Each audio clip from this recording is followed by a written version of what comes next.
The chandelier above the Plaza Hotel ballroom scattered light across 300 faces like broken promises. Victoria Stone stood at the podium in a silver dress that cost more than most people earned in a month, discussing affordable housing to an audience that had never worried about rent. Her voice carried the practiced cadence of someone who'd learned to speak in board meetings before learning to grieve in private. 2 floors above, Marcus Cole knelt beside an HVAC unit that wheezed like an old man climbing stairs. The ductwork carried whispers of laughter and champagne glasses, a soundtrack to a world he serviced but never inhabited. He checked his watch, another 2 hours before he could drive back to Brooklyn, where Noah waited with homework spread across their kitchen table and questions about fractions that Marcus actually enjoyed answering. The air handler kicked on with a shudder. Marcus placed his palm against the housing, feeling the vibration translate into data his hands understood better than any diagnostic screen. Bearing wearing thin on the north side, maybe 3 weeks before failure.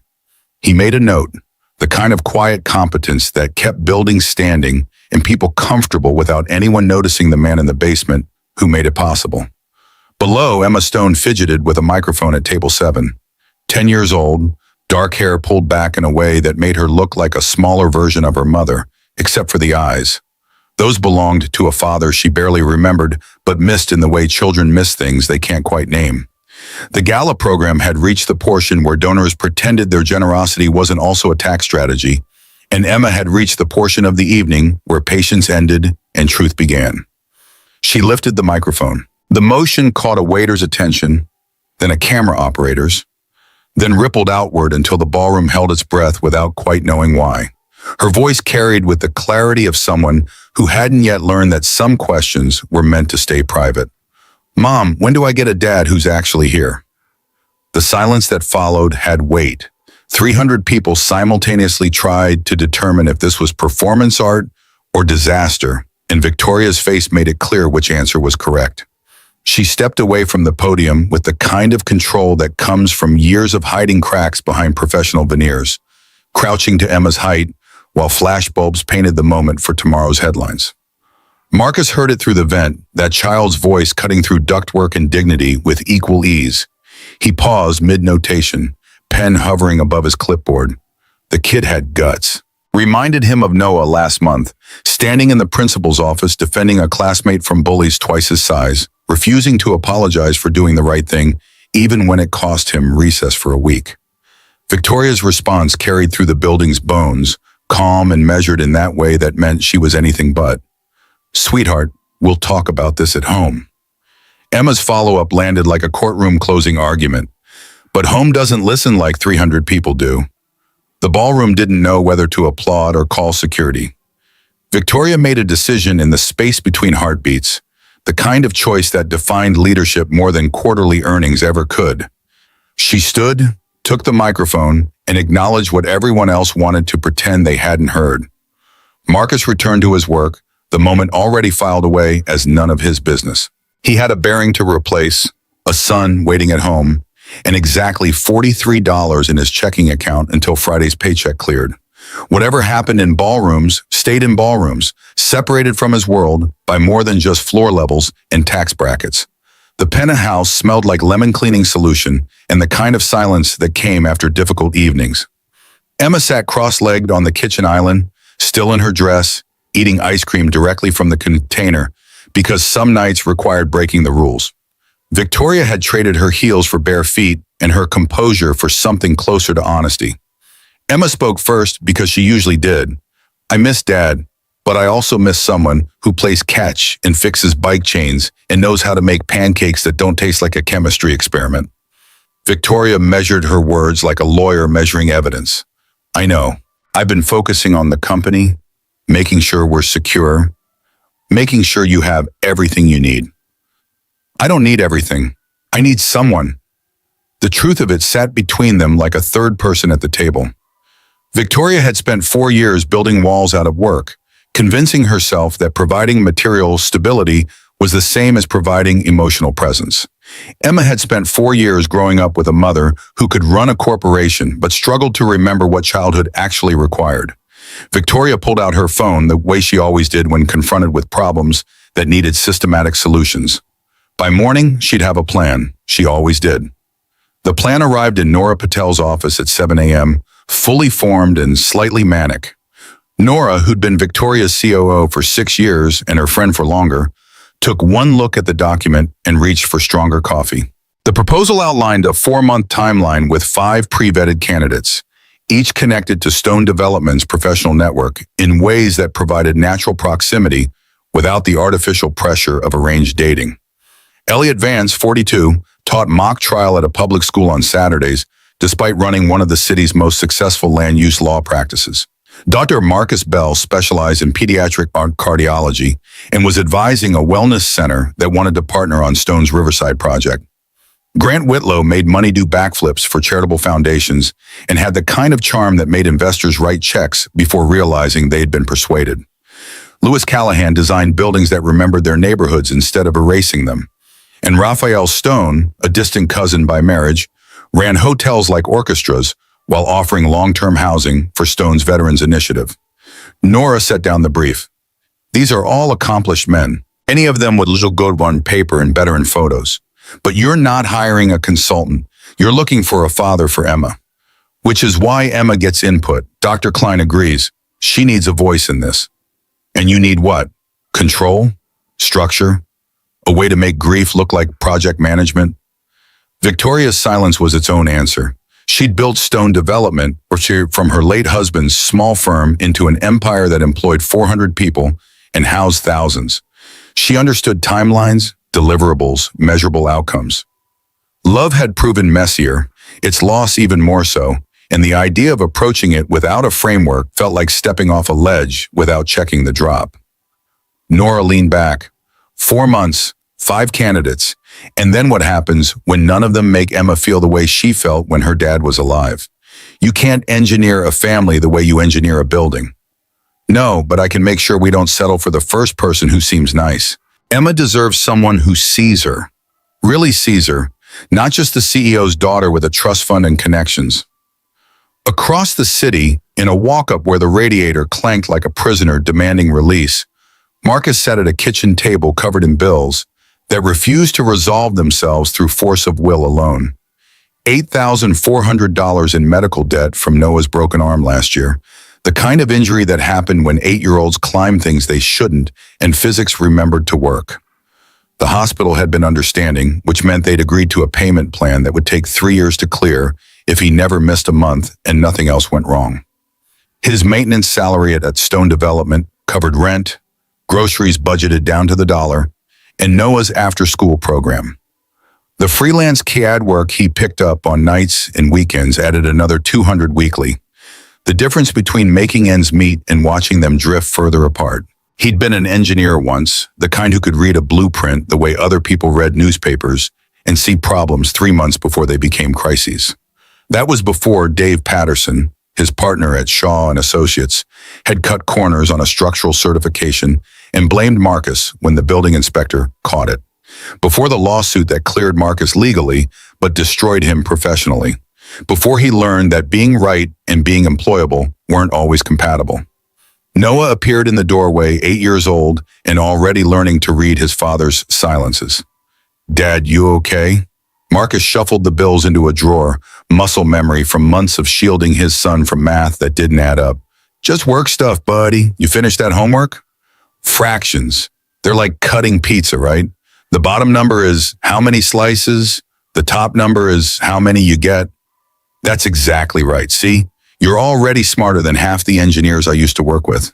Noah climbed into the chair across from him, the seriousness of his expression belonging to someone twice his age. The kids at school asked if we're poor. Marcus felt something tighten in his chest, the particular hurt that came from knowing your child carried burdens they shouldn't have to understand yet. We're not poor, Noah. We're careful. There's a difference. We have a home, we have food, we have each other. Some people have a lot more money and a lot less of what matters. Like Emma Stone? The name caught Marcus off guard. Who's Emma Stone? Girl at school, her mom owns buildings. She has a driver and fancy stuff, but she told me she'd trade it all for her dad to come back. He died when she was 6. Marcus pulled his son close. feeling the weight of single parenthood press against his shoulders like physical force. Then she understands something a lot of adults don't. Money can't buy back the people we lose. It just buys different kinds of empty. Later, after Noah fell asleep with his nightlight casting shadows of stars across the ceiling, Marcus returned to the laptop and the freelance work that kept them afloat.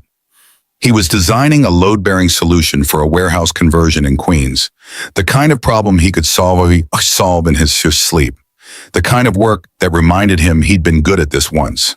Before the betrayal, before the choice between his integrity and his career turned out not to be a choice at all. The construction site at Block 17 wore winter like a challenge. Scaffolding climbed toward a sky the color of old metal, and the skeleton of what would become mixed-use housing stood exposed to elements that didn't care about timelines or budgets. Victoria arrived with Emma and Louis Callahan, the architect who designed the building to include corner stores where families could buy groceries without crossing major intersections. Because good design remembered that not everyone had cars or time to travel for necessities. Louis handed Emma a child-size hard hat with stone development stenciled across the front in letters that made her grin. Rule 1, you can ask any question. Bad questions don't exist on job sites. Emma strapped the chin band with the seriousness of someone accepting an oath. Okay, why are pigeons always invited to construction? Louis crouched to her level, his expression matching her gravity. Because they never sign NDAs. Can't trust a bird with secrets. Emma's laugh echoed off concrete and steel, and Victoria watched Louis interact with her daughter the way you might study a dance you'd forgotten the steps to.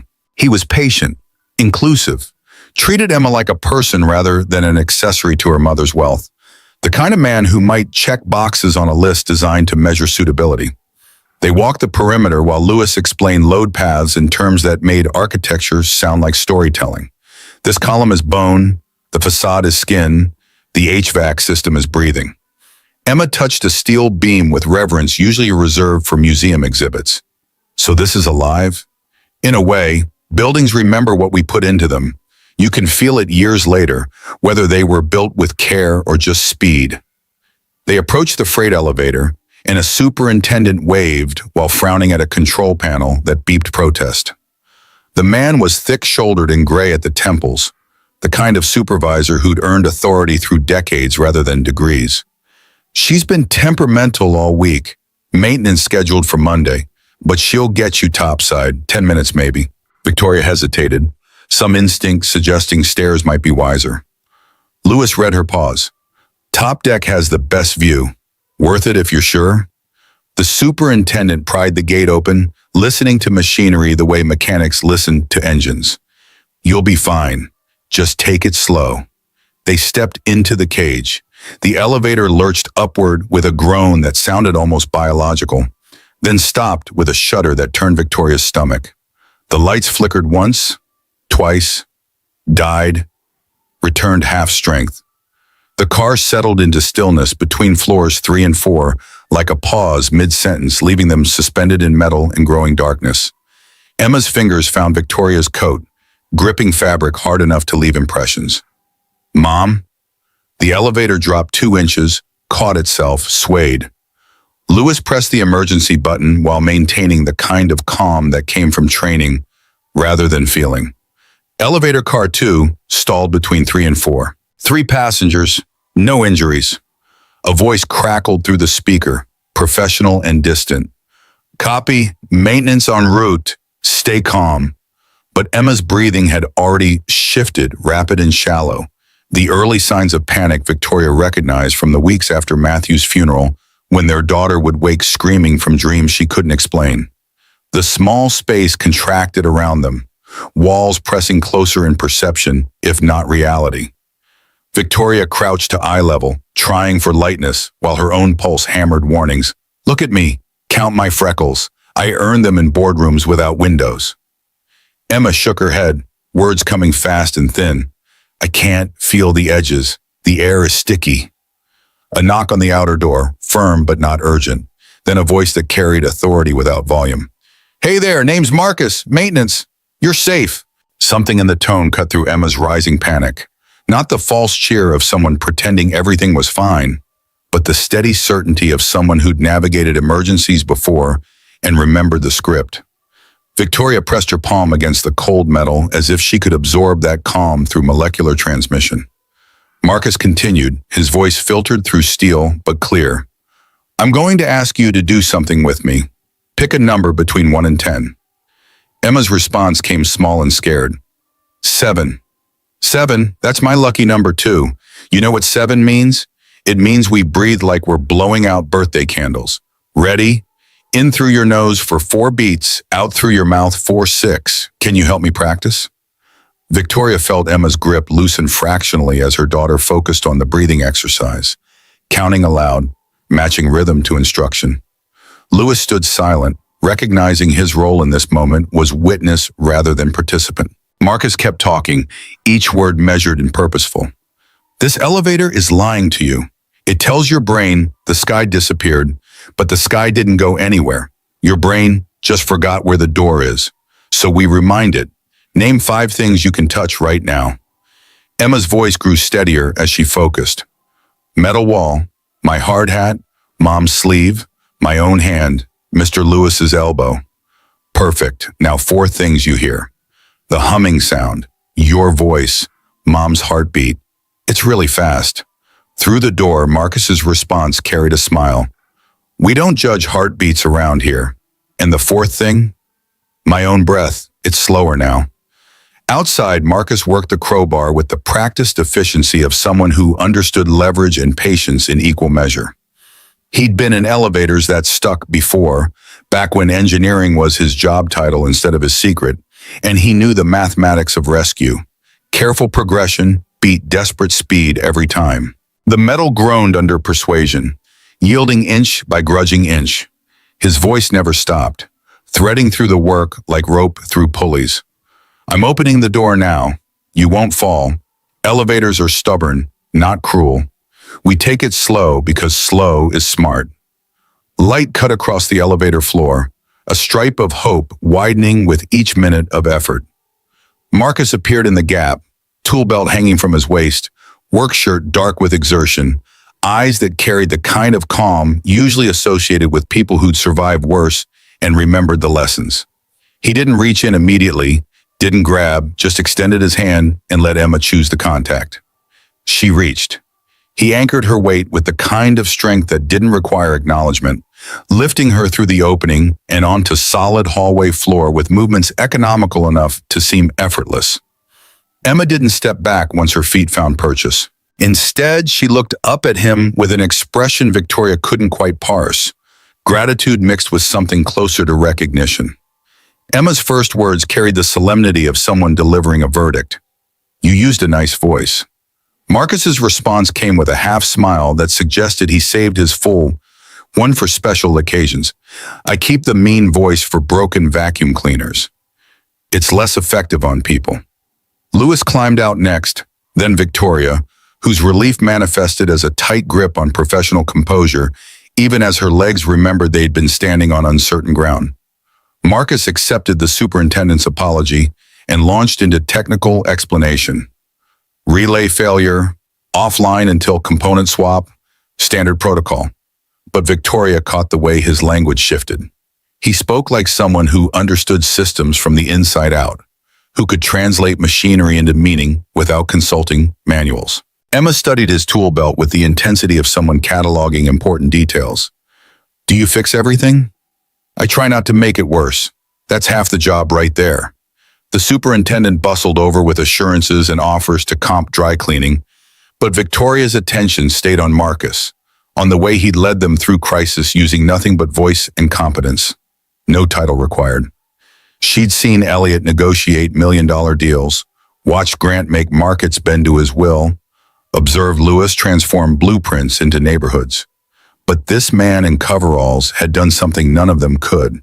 He'd made Emma feel safe when the ground beneath them had disappeared. Marcus knelt to check the tool cart he'd left in the hallway, and Victoria found herself asking before thinking it through. Were you on your way to us when this happened? He looked up, and for a moment she saw past the maintenance uniform to something that didn't quite fit the role, headed to the roof. Heaters making dramatic gestures in February. It's a whole thing. The comment landed somewhere between technical jargon and poetry, delivered with the timing of someone who understood language the way he understood elevators. Emma whispered to Victoria, her voice carrying just far enough, "Is he on the list?" Victoria kept her expression neutral, even as she felt something shift in her carefully constructed plan. "The list is for scheduled meetings. He just saved us in real life." Emma's response held the kind of wisdom that came from watching adults complicate simple truths. Sometimes real life is the meeting. Monday morning arrived with the reliability of debt, and the Stone Development headquarters lobby gleamed with the kind of cleanliness that required Marcus's presence at 5 a.m. He knelt beside a baseboard panel, tightening screws that had worked themselves loose through seasons of expansion and contraction, making mental notes about which sections would need replacement come spring. The building settled around him with familiar sounds, elevator cables humming their vertical routes, HVAC breathing life into empty floors, the electrical system clicking through its morning routine. Victoria and Emma entered through the main doors, and Emma spotted him before her mother's stride could carry them past. "It's the 7 guy." Marcus stood, wiping grease from his hands with a rag that had seen cleaner days. "Morning, just making stuck things move again." Emma approached without the hesitation adults learned through years of respecting invisible barriers. "We're going to Mom's office. Want to come?" The suggestion landed with the gentle absurdity of childhood logic that hadn't yet internalized corporate hierarchy. Marcus caught Victoria's eye, and something passed between them. Not quite humor, not quite discomfort, but an acknowledgement that Emma had just said something true that also couldn't happen. "I don't think they let maintenance crash CEO meetings." Emma's response carried conviction. "Maybe they should." Victoria filed the moment away as they continued to the elevator, but not before Marcus caught the faint curve at the corner of her mouth, the kind of almost smile that suggested Emma's comment had landed somewhere it wasn't supposed to. The executive meeting felt like dying by committee. Paul, the project manager, spread blueprints across the glass conference table with the resignation of someone delivering bad news he'd already delivered twice. "Riverton is 3 weeks behind schedule. The engineering firm can't reroute the substructure supports without full redesign." Wall, the structural engineer on speakerphone, added his own chorus of impossibility. "We're talking $600,000, minimum 3 months. That's if we start today and nothing else goes wrong." Victoria felt the walls of carefully managed timelines collapse inward. Riverton represented housing for 120 families, the centerpiece of next year's portfolio, leveraged for 2 philanthropic partnerships that depended on Stone Development's reputation for delivering impossible projects on time. Losing Riverton meant more than quarterly setbacks. It meant people staying in overcrowded apartments, children sharing rooms who shouldn't have to, families pushed further from jobs and schools by rental markets that didn't care about their stories. A knock interrupted her spiraling calculations. Marcus entered carrying an envelope, his work boots tracking evidence of basement excursions across carpet designed for different kinds of feet. "Mailroom sent this up. Looks important." He placed it on her desk, but his eyes snagged on the blueprints spread across the conference table like evidence at a crime scene. The pause lasted maybe 3 seconds, long enough for his gaze to track load paths and identify problems the engineers had spent weeks failing to solve. Paul's voice carried territorial warning. "Those are confidential." Marcus's attention shifted to Victoria, and she found herself giving permission before quite knowing why. "It's Riverton. We're stuck on engineering issues. Why do you ask?" Marcus stepped closer to the table, his finger tracing the northern column grid with the precision of someone reading a language others had forgotten. "Load transfer bottleneck right here. If you swap to staggered micropiles with a stepped footing, you can carry the same load without relocating utilities. Cuts installation time by about 2/3. The room achieved the particular silence that follows unexpected competence. Paul blinked twice, recalculating assumptions. "That's actually not bad." Victoria leaned forward, some instinct recognizing this wasn't lucky guessing. "What did you do before maintenance work?" Marcus straightened, and something in his posture suggested this was a story he'd learned to tell without emotion. "Project manager, civil engineering, before a bad lawsuit and a worse friend taught me about humility." The structural engineer's voice crackled through the speaker. Who is this? Marcus Cole. I mop floors and fix elevators now, but the math still works. The engineer's skepticism gave way to professional curiosity. The micro-pile approach could actually solve this. We'd need calculations to confirm, but the concept is sound. Victoria made a decision that felt like stepping off the carefully marked path her 4-month plan had outlined. Can you run those calculations? Marcus shrugged, the gesture carrying neither false modesty nor inappropriate pride. Professional itch. Consider it my way of making sure good projects don't die of paperwork. No charge.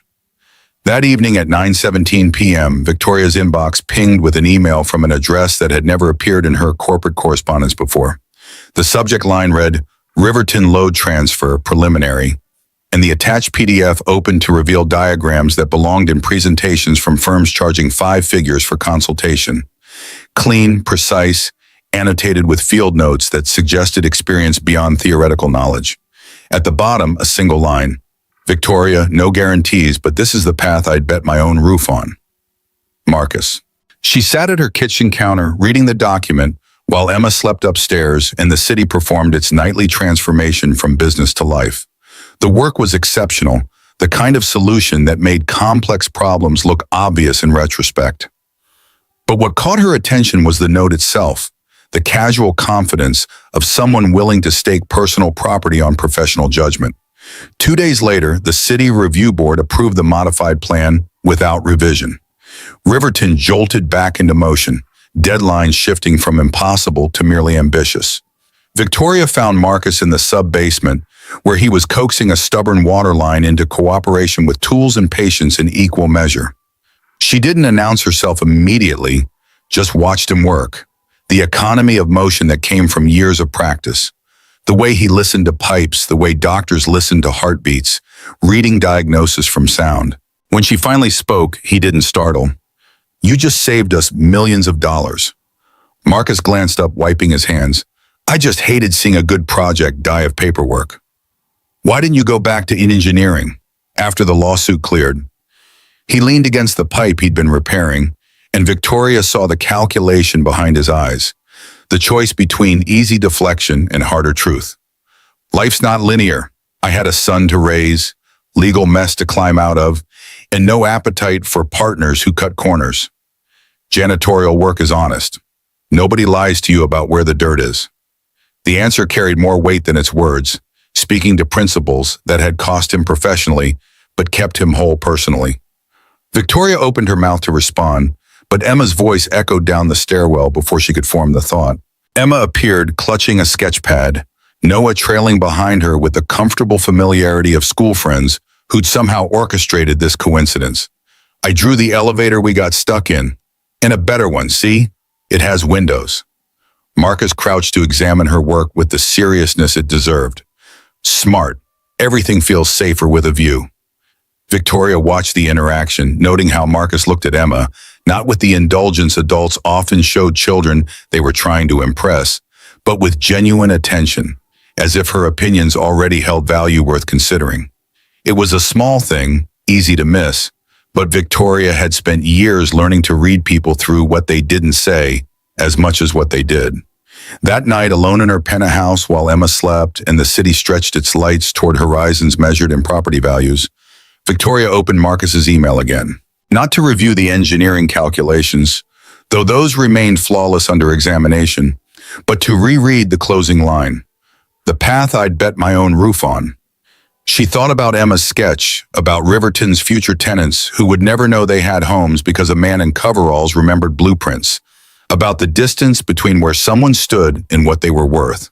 Some people existed exactly where they needed to be, she realized, not because of titles printed on business cards, but because of what they carried quietly until the right moment demanded they use it.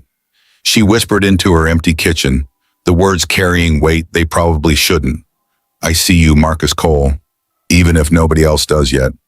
The Fairmont rooftop bar traded in altitude and exclusivity with equal currency. Glass walls captured sunset over Manhattan, while staff circulated with precision choreography, delivering cocktails that cost more than Marcus's weekly grocery budget. Victoria had arranged this gathering 3 weeks after the elevator incident, an informal evening where the 5 candidates could interact without the pressure of obvious audition. Emma sat in the corner with art supplies, sketching the skyline while staying close enough to observe without participating. Marcus hadn't been invited. This was official candidate territory, the men whose resumes aligned with Victoria's 4-month framework. Elliot charmed a small group with stories from his pro bono legal work. Grant discussed market strategies with board members who'd appeared uninvited but welcome. Lewis and Raphael traded observations about architecture and hospitality with the easy rapport of people accustomed to rooms like this. Victoria arrived deliberately late, wanting to see how they behaved when the person they were supposed to impress wasn't watching. She paused near the entrance, cataloging details. Grant's voice carried just far enough to reach her position. "You can't tell me she's serious about giving the kid that much say in this. It's optics for the press." Raphael swirled his whiskey with practiced casualness. "Sure, press loves the modern fairy tale angle, but a janitor? That's a headline you can't scrub away." Lewis chuckled, the sound holding more edge than humor. "I heard he helped save Riverton. Probably thinks that buys him a seat at the table." Elliot adjusted his cufflinks with the precision of someone who'd learned gestures that communicated status. Saving a project doesn't mean you belong in the boardroom. Or the family. Those are different leagues entirely. Emma's pencil stopped moving. She looked up from her sketch with an expression that reminded Victoria why underestimating children was always a mistake. Her voice cut through the ambient music and careful conversation like a blade finding flesh. "Mr. Cole fixes things that people like you don't even see are broken." The silence that followed had texture, surprise wrapped in discomfort, wrapped in the dawning realization that they'd been overheard by exactly the wrong person. Victoria stepped into the light before anyone could recover enough to apologize. "Emma, why don't you grab a soda from the bar?" When her daughter was safely out of earshot, Victoria turned to the men with the expression she usually reserved for investors who'd miss quarterly projections. "You're here because I believed you had enough self-awareness to understand this isn't just about me. If you can't respect the people that my daughter respects, you've already lost." Elliot's jaw tightened. "We were just..." Victoria cut through his deflection with surgical precision. "I know exactly what you were just. And for the record, Riverton's tenants won't know the difference between a boardroom league and a maintenance closet. They'll just be grateful for walls that stand and heat that works." She walked away before apologies could form, found Emma at the fountain in the lobby, stirring ice cubes with a straw while wearing an expression too old for 10 years. Emma didn't look up. "They don't like him." The statement arrived without question marks, pure observation delivered with the clarity of someone who'd already processed the data and reached conclusions. Victoria sat on the fountain's edge. "They don't know him." Emma met her mother's eyes. "They don't want to." That sentence lodged itself in Victoria's mind with the persistence of stones in shoes, impossible to ignore no matter how she shifted weight.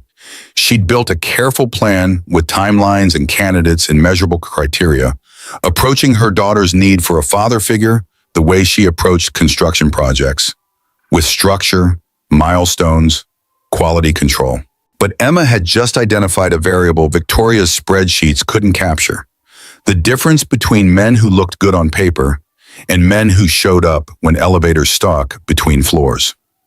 Marcus's apartment building wore its age honestly, the kind of structure that remembered when Brooklyn meant working families instead of coffee shops charging $7 for foam art. He climbed 3 flights because the elevator had been temporarily out of service for 16 months, his tool bag heavy against his shoulder, his mind running calculations about bearing replacements and the medical bills that still arrived with depressing regularity. Noah was asleep in the bunk bed they'd assembled together last year, following instructions that turned Swedish diagrams into something functional and almost sturdy. Marcus stood in the doorway, watching his son's chest rise and fall with a steady rhythm that meant peaceful dreams, or at least the absence of nightmares. Some nights, Noah woke calling for his mother, who'd left when the lawsuit destroyed Marcus's income and revealed exactly what their marriage had been built on. Those nights were getting rarer, but Marcus still listened for them. The kitchen table held the familiar archaeology of financial struggle: Bills sorted by urgency, a grocery list calculated down to the dollar, the payment plan for Noah's broken arm that would take 36 more months to clear if nothing else went wrong. Marcus opened his laptop to the freelance CAD work that kept them fed, designing support structures for buildings he'd never see completed, solving problems for people who'd never know his name. An email notification appeared, and his hands started trembling before his conscious mind registered the sender. Legal Services of New York, routine correspondence regarding the Shaw and Associates lawsuit that had ended 3 years ago, but still generated paperwork like aftershocks following earthquakes. His breath shortened, vision tunneling, the kitchen walls pressing closer in perception, if not reality. The flashback hit with visceral force. Dave Patterson on the witness stand, lying under oath about who'd approved the corner cutting on structural certifications. Marcus trying to defend himself while his lawyer signaled silence. The judge's gavel punctuating his professional death. The pink slip that arrived before the verdict. His firm unwilling to retain someone who'd chosen whistleblowing over loyalty. Marcus counted backward from 10, named 5 objects he could see, forced his breathing into the same rhythm he'd taught Emma Stone in that stuck elevator.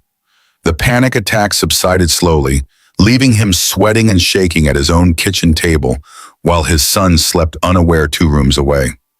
Noah's voice came small from the hallway. "Dad, you okay?" Marcus wiped his face, arranging his expression into something closer to normal. "Bad dream, buddy. Go back to sleep."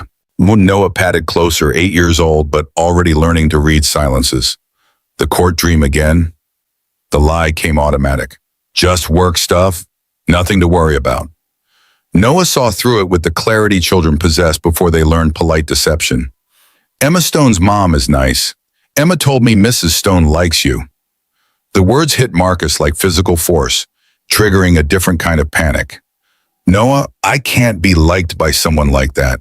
We don't live in the same world." "But you helped her. Emma said you were the calmest person she ever met."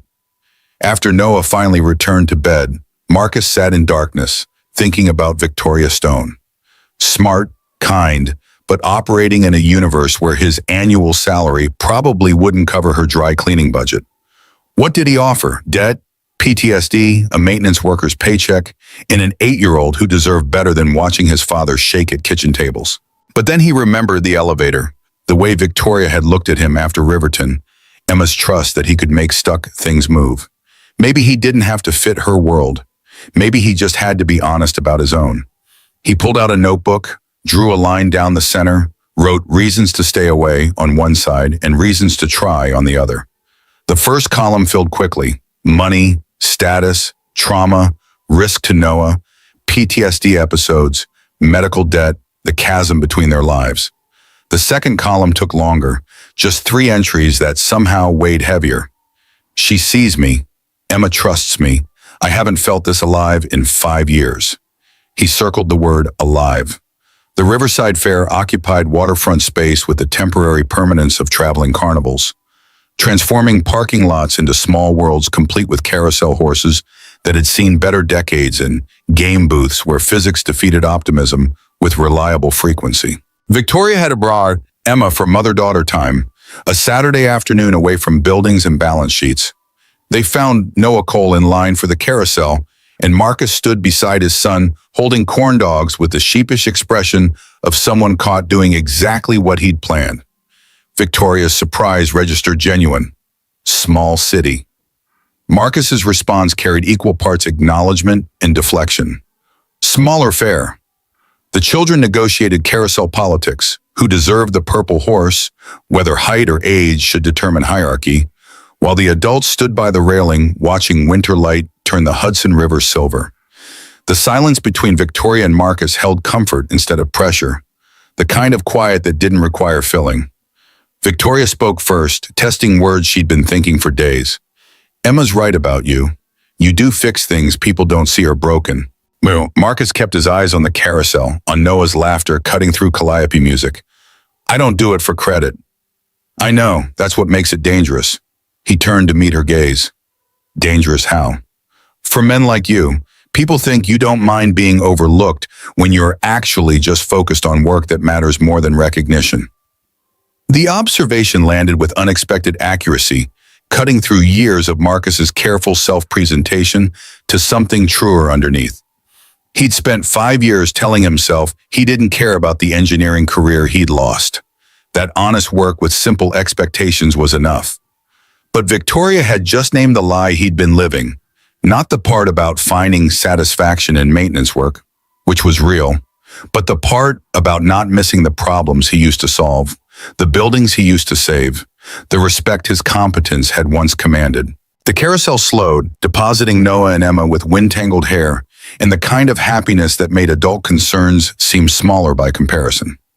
Victoria watched Marcus crouch to Noah's level, brushing cotton candy from his son's jacket with the unconscious care of single parenthood. Something in the symmetry of the moment, 2 kids laughing, 2 adults standing guard, unsettled her in ways she couldn't quite categorize. Marcus stood, hands in his jacket pockets.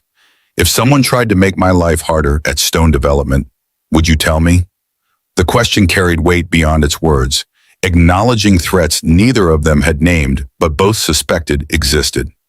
Victoria measured her answer. Depends. Are you asking as my employee or as Emma's friend? Both. Then yes, but only if I couldn't fix it myself first. The response satisfied something in Marcus's expression, though Victoria couldn't tell if it was the promise of protection or the acknowledgement that he'd try to handle problems independently before asking for help. They walked back toward the parking area while the kids negotiated who would win in a fight between a carousel horse and a Ferris wheel car, the kind of debate that mattered intensely in the moment and not at all in memory.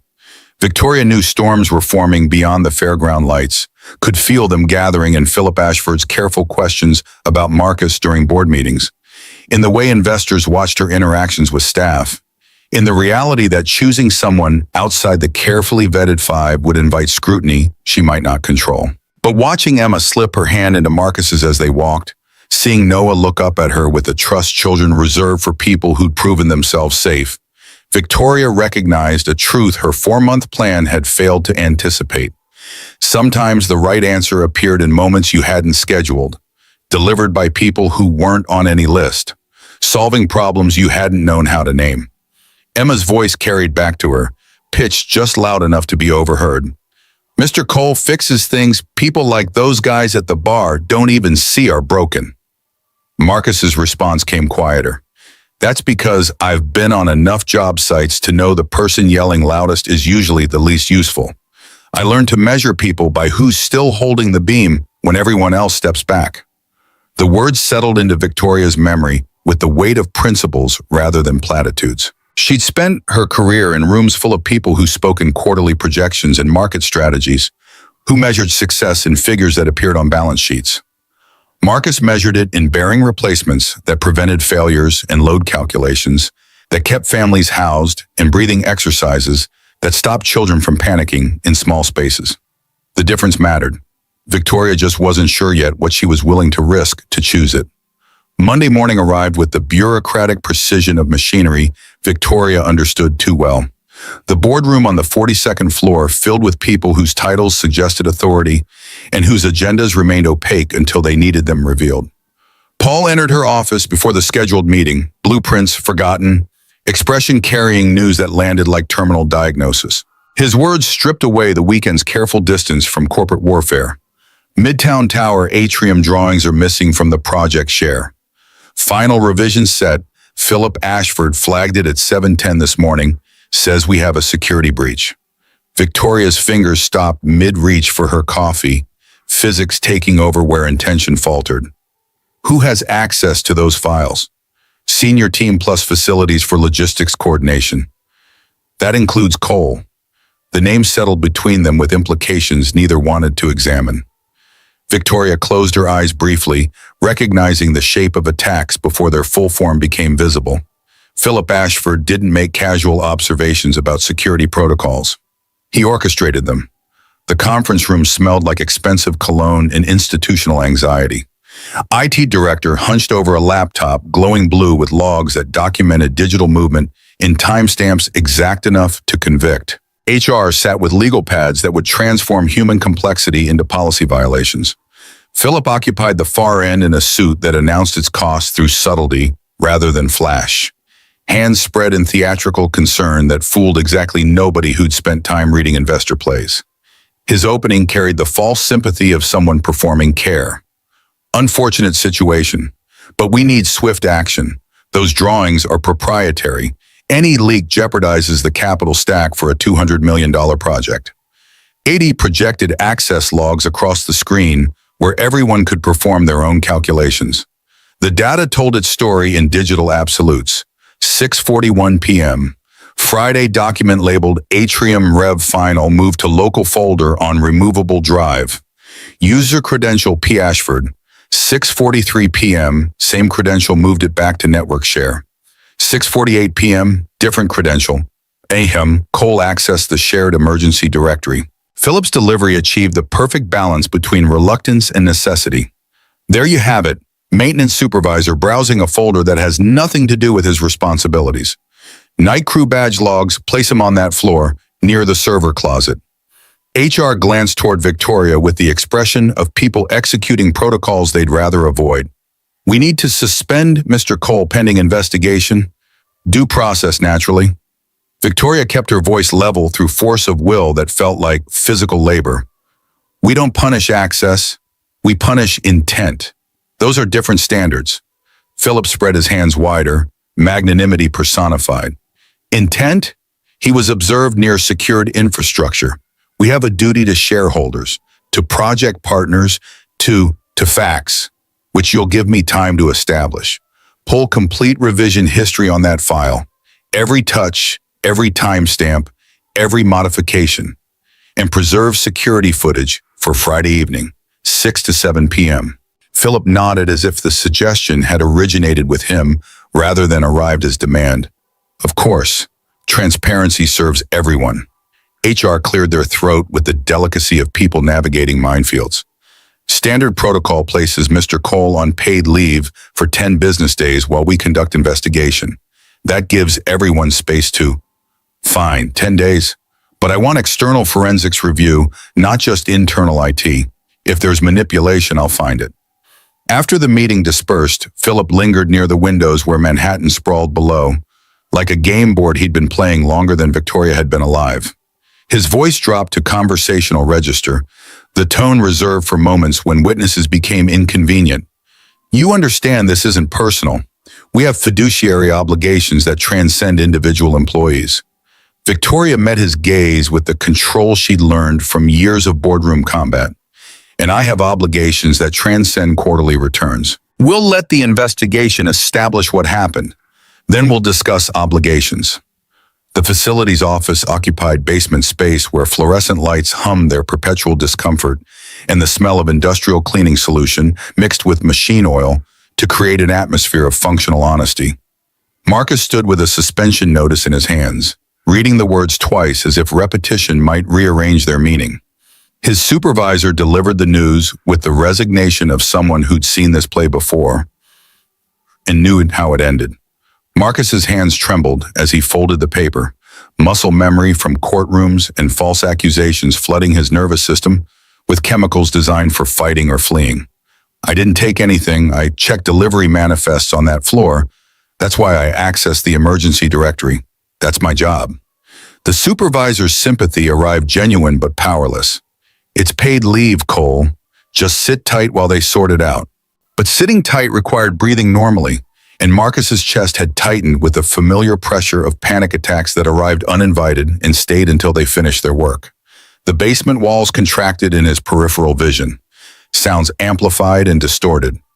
His mind supplied images from 3 years prior. Dave Patterson testifying with practiced lies, the jury's faces arranged in judgment, the gavel falling like execution. He counted backward from 20, named objects he could identify without looking, forced his lungs to accept air in measured intervals. The grounding technique he'd taught Emma Stone in that elevator now served as lifeline in a different kind of stuck space, though this one came without rescue protocols or voices promising safety through metal doors. The parking garage existed in perpetual twilight, concrete and exhaust fumes, and the echo of footsteps that announced arrivals before their owners became visible. Marcus loaded tools into his pickup with movements slowed by the weight of implications he couldn't yet calculate fully. The suspension meant 10 days away from work that kept Noah housed and fed. The investigation meant scrutiny that would excavate his past and display it for people who measured worth in credentials rather than competence. Victoria found him there, her heels clicking advance warning before she rounded the pillar. Her expression carried the kind of concern that made everything worse by acknowledging it existed. "You're not leaving, are you?" Marcus set down the tool bag, buying seconds to arrange words into sentences that wouldn't reveal how close he'd come to panic in the basement. "Not tonight, but they told me I'm on suspension pending investigation. 10 days. They told you why they're really doing this?" "Just that I accessed files above my clearance level. But we both know what this is. Someone's uncomfortable with me being visible here." Victoria stepped closer, and Marcus recognized the shift in her posture from employer to something else he couldn't quite name. "This isn't coincidence. Philip Ashford sees you as a threat." Marcus laughed, the sound carrying edges sharp enough to cut. "A threat? I'm maintenance. I fix things that break and try not to make them worse. What possible threat could I pose to a managing partner with 200 million in play? The kind that can't be bought or intimidated. The kind that solves problems investors can't solve with money. The kind my daughter trusts more than men with graduate degrees and equity stakes." The words landed with implications Marcus couldn't afford to examine while standing in a parking garage with his employment status uncertain and his son waiting at home with homework questions that presumed stable futures. He gripped the truck bed, knuckles white against steel. "Victoria, this is exactly what I was afraid of. Now you have board pressure, investor concerns, and you're defending someone who mops floors because I happen to know some engineering. When does the cost become too high?" Her voice dropped to the register she used for truths instead of negotiations. "I don't know. I'm terrified this will hurt Emma. I'm terrified I'm making the wrong choice. But I'm more terrified of teaching her that powerful people can lie and we just let them because fighting back is expensive." First time Marcus had heard her admit fear openly, stripping away the CEO armor to reveal the person underneath who carried burdens nobody photographed for business magazines.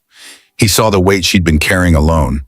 The company Matthew built, the daughter she was raising, the investors who measured her decisions in percentages while she measured them in lives housed and families sheltered. Emma's voice echoed from the stairwell before Marcus could formulate response, her arrival perfectly timed or possibly orchestrated by forces beyond coincidence. She appeared with Noah beside her, both children wearing the expression of people who just solved mysteries adults were still pretending didn't exist. "Mr. Cole, Mom said you're on vacation?" Marcus crouched to her level, arranging his expression into something approximating normal. "Something like that, kiddo." Emma studied him with the directness that made adults uncomfortable. "Did someone lie about you?" The question arrived without preamble or cushioning, delivered with the certainty of someone who'd already performed the calculations and reached conclusions. Marcus felt something crack in his chest. "Why would you think that?" "Because good people get blamed for stuff they didn't do. It's easier than admitting the bad people are bad." Noah nodded agreement.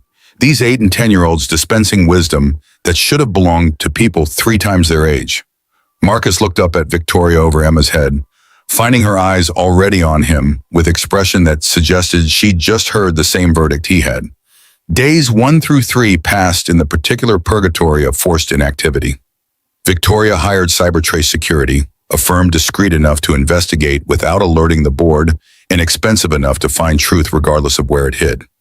Their lead investigator listened to her concerns with the practiced neutrality of someone who'd seen corporate warfare disguised as protocol violations often enough to recognize the patterns. His assessment arrived clinical.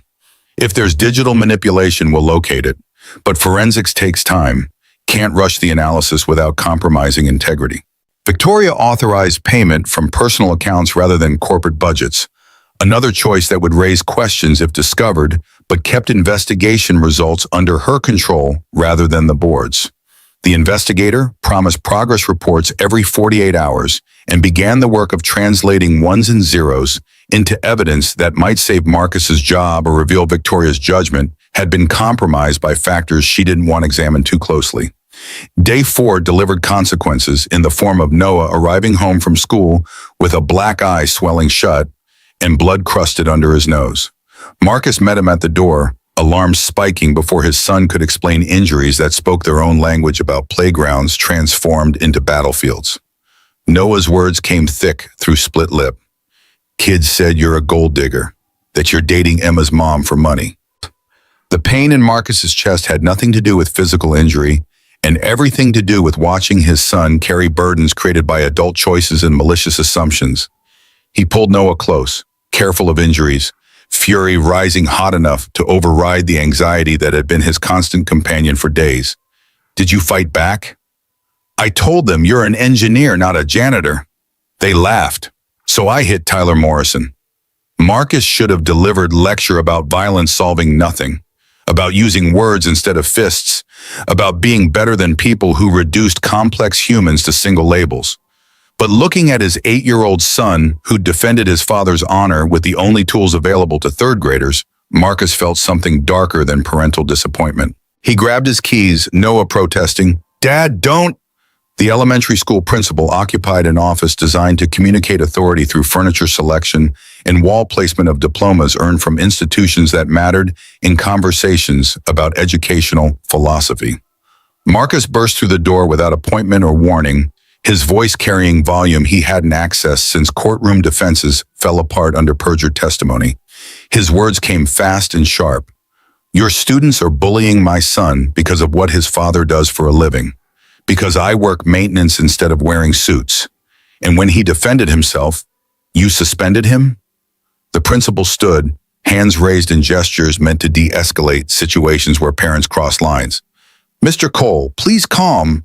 Calm. My son has a black eye because I tried to do the right thing and it cost me my career. Now he's paying the price for my choices. And you want me calm? Noah's small hand gripped Marcus's arm, his voice cutting through rage with the clarity of children who understood when adults needed saving from themselves. Dad, don't. It makes it worse. Marcus stopped, recognition flooding cold over the heat of his anger. His son had become the adult in this moment, the one maintaining control while Marcus lost it, the one protecting them both from consequences that rage would guarantee.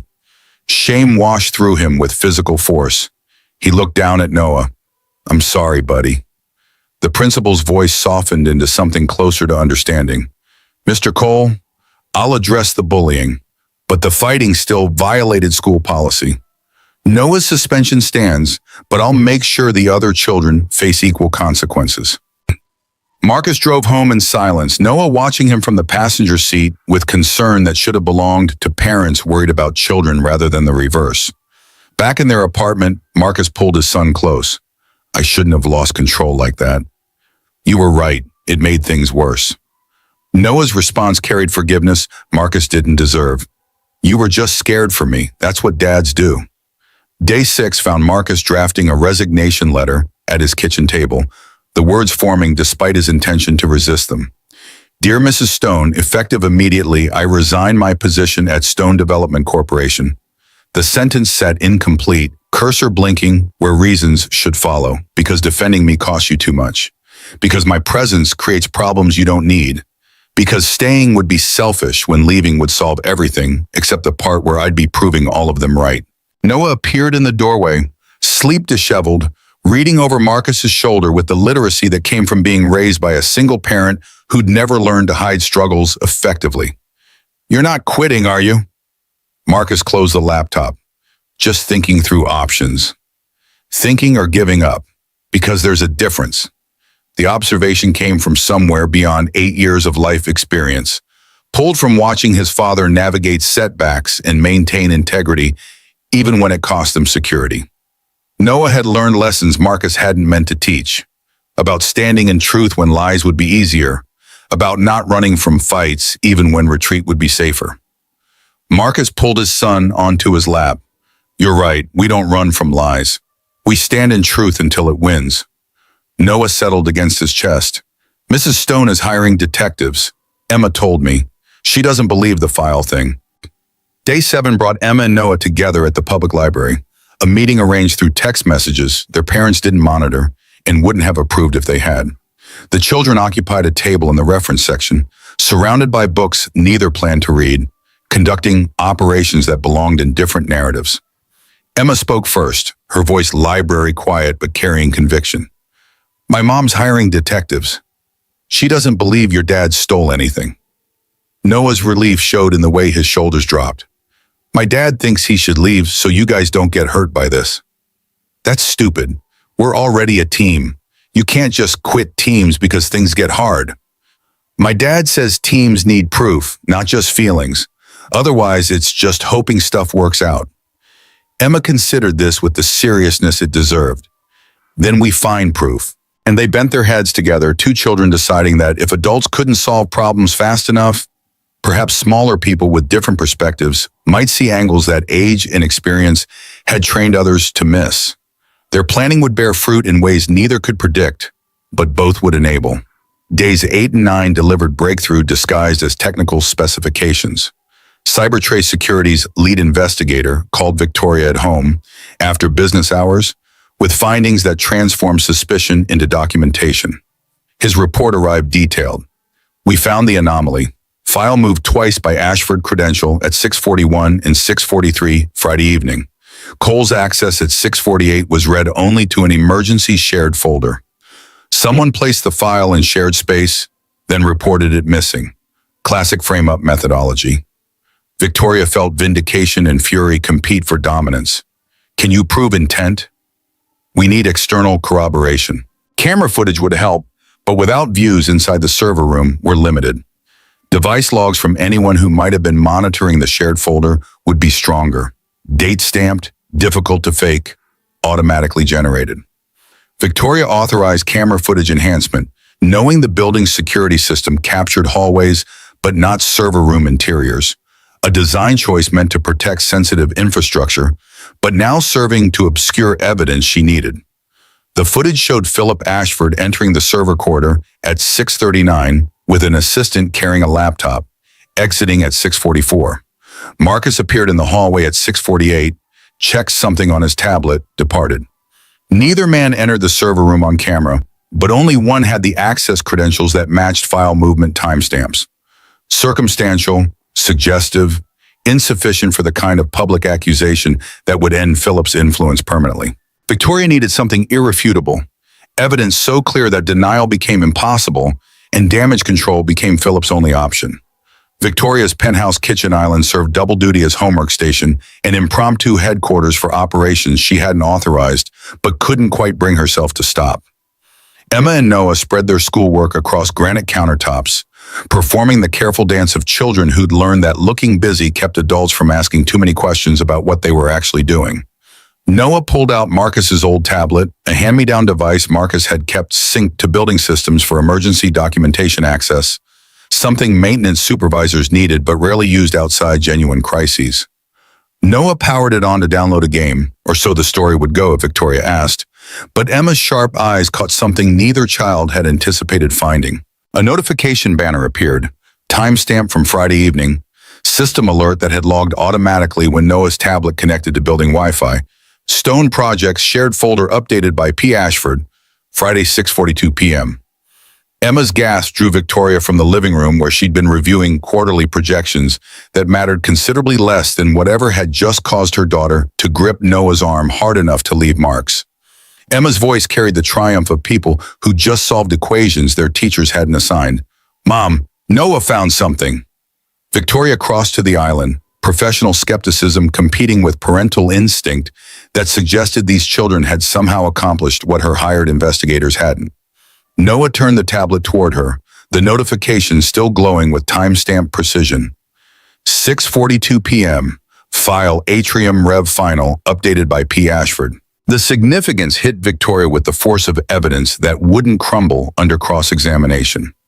If Philip had updated the file at 6:42, during the window he claimed it was stolen, and Marcus had accessed the shared folder at 6:48, then Marcus had only seen the file after Philip placed it there.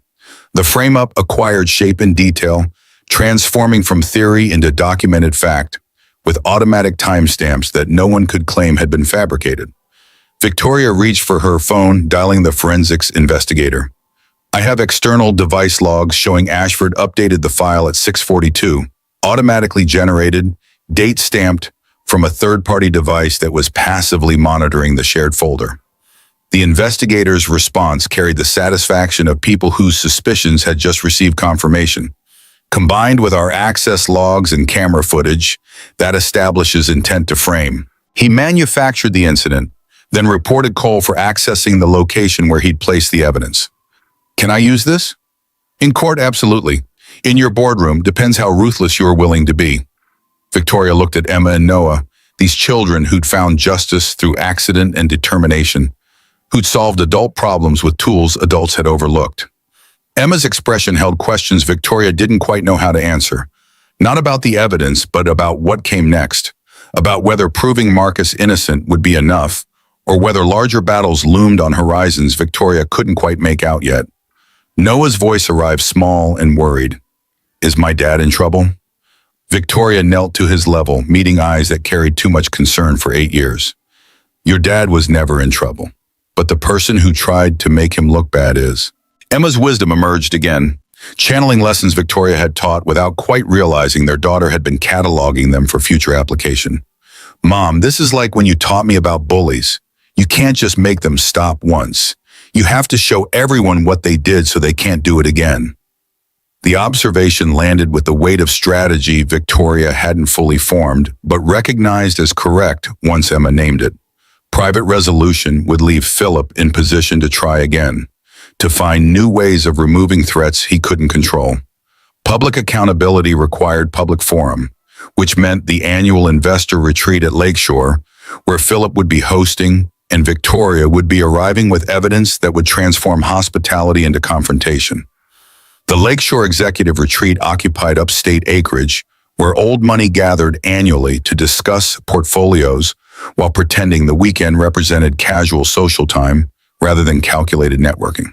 The lodge smelled like cedar and carefully maintained tradition, stone fireplaces large enough to stand in, leather furniture that spoke to masculine comfort and feminine exclusion in equal measure. Philip Ashford's firm sponsored the event, which meant he controlled guest lists, seating arrangements, and the subtle hierarchies that determined whose opinions mattered in unrecorded conversations that shaped policy more than official meetings ever did. Victoria arrived knowing her presence would register as either bravery or stupidity, depending on how the next 48 hours unfolded. She carried evidence in her briefcase, forensics reports, camera footage, Noah's tablet with its damning notification, and uncertainty about whether deploying it publicly would save Marcus or destroy what remained of her professional relationships with investors who valued stability over justice. Friday evening's social hour filled the lodge's main room with investors performing casualness in expensive sportswear, discussing markets and opportunities with the practiced ease of people who'd learned to make warfare look like friendship. Philip approached Victoria near the bar, his smile carrying warmth that didn't quite reach calculation in his eyes. Glad you came. We should discuss Midtown Tower next steps, assuming the security concerns have been resolved satisfactorily. Victoria's response arrived cool enough to lower the ambient temperature. Security concerns are resolved. Very clearly. We'll discuss it tomorrow. Publicly. Philip's expression flickered. Surprise, recalculation, the swift adjustment of people who played long games and recognized when opponents stopped playing defense. He recovered smoothly. Looking forward to it, transparency serves everyone's interest. Saturday morning's investor breakfast assembled 40 people in the dining room, where large windows frame mountain views and smaller conversations frame futures. Philip presented quarterly portfolio updates with the confidence of someone who controlled the room through invested capital and strategic relationships. He outlined returns, discussed market positioning, gestured toward growth opportunities that would benefit everyone present if they maintained course and avoided unnecessary disruptions. Victoria waded through his presentation, through the polite applause that greeted financial projections, through the transition to questions and discussion that represented her opening. She stood, and the room's attention shifted with the uncertainty of people sensing drama without knowing its source yet. Her voice carried the boardroom authority she'd spent years developing. Before we move to next quarter projections, I need to address the security incident Philip raised regarding document theft. The room achieved the particular silence of people recognizing entertainment or disaster depending on perspective. Philip's posture straightened, his expression arranging itself into concern that looked rehearsed. Victoria, that's already been handled through proper channels. No need to, I disagree. Transparency matters, especially regarding false accusations against employees. She retrieved her tablet, connected it to the presentation screen, and methodically displayed the evidence she'd compiled. IT logs showing file movement by P. Ashford credential at 6:41 and 6:43. Camera footage showing Philip entering the server quarter at 6:39. Noah's tablet notification confirming Philip updated the file at 6:42. During the window he claimed it was stolen. M. Cole's access at 6:48 to a shared emergency folder, read only, after Philip had already placed and removed the file. Victoria's narration stripped away ambiguity. Marcus Cole never moved that file.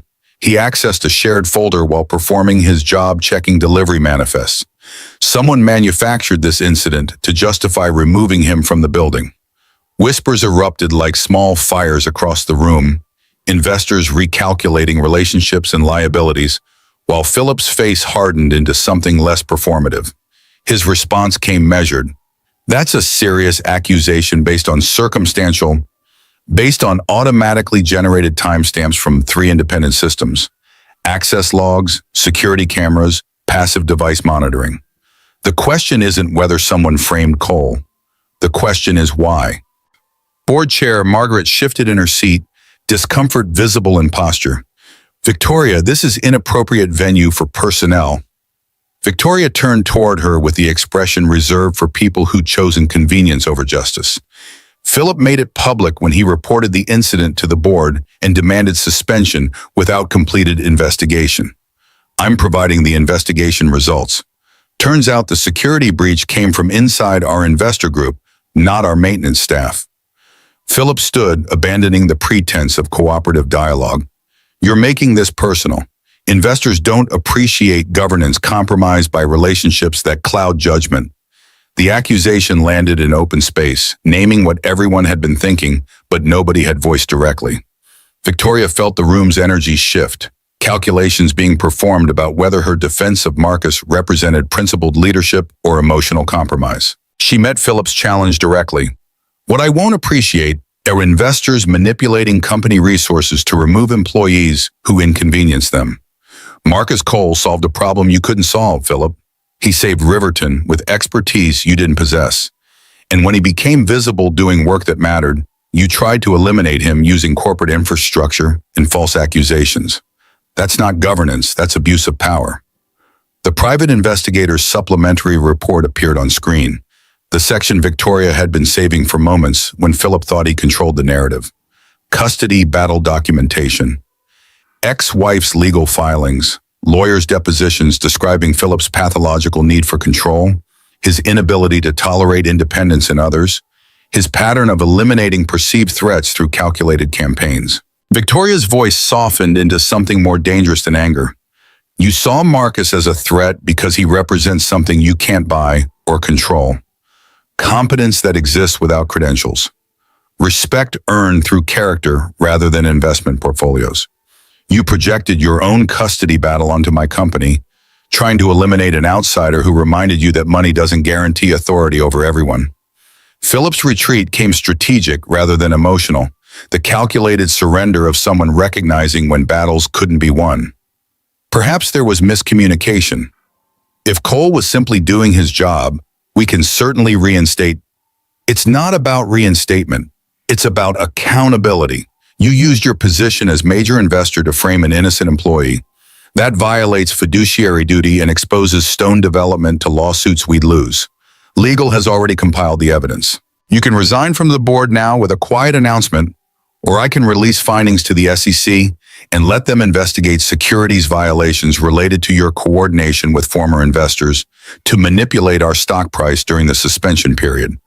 The room absorbed this information in stages, some investors already performing the calculations about how Philip's departure would affect their positions, others evaluating whether Victoria's hardline stance represented strength or vindictiveness that might target them next. Margaret cleared her throat. This requires executive session discussion. No, it requires Philip's resignation today, or it requires SEC involvement. Those are the options. Philip held her gaze, searching for bluff he wouldn't find. Victoria had spent the drive upstate running scenarios, and every path that didn't end with Philip's removal led to future incidents where investors would test whether she valued employees or capital more. Some choices define leadership more permanently than quarterly results, establishing precedents that would govern all future decisions. Philip's voice came quiet, defeat disguised as dignity. I'll draft my resignation this afternoon, effective immediately. Victoria watched him leave the dining room, feeling victory's weight instead of its triumph. She hadn't wanted to destroy Philip's career, had hoped for acknowledgement and course correction that would allow everyone to move forward with lessons learned, but relationships intact. But Philip had forced the choice between protecting Marcus and protecting investor relationships, and Victoria had chosen the person who fixed elevators over the one who funded them. Later, standing on the lodge's deck while other investors avoided her with the careful distance of people reassessing alliances, Victoria called Marcus. His voice answered wary. Victoria. Philip resigned from the board. The suspension is lifted. You're cleared with full back pay and formal apology from HR. Silence stretched long enough that Victoria checked her phone to confirm the connection held. When Marcus spoke, his words came thick. What did you have to give up to make that happen? 2 investors pulled their stakes. The board wants an emergency meeting Monday to discuss my judgment, and Philip's threatening to take 3 others with him, which would cost us about $180 million in committed capital. Then maybe I should Don't tell me you should step back or disappear or make this easier by removing yourself. You were framed, you were cleared. And I'm not going to pretend that didn't happen just because it's expensive to do the right thing. Marcus's exhale carried through the phone line. Noah got suspended from school for fighting. Kids called me a gold digger.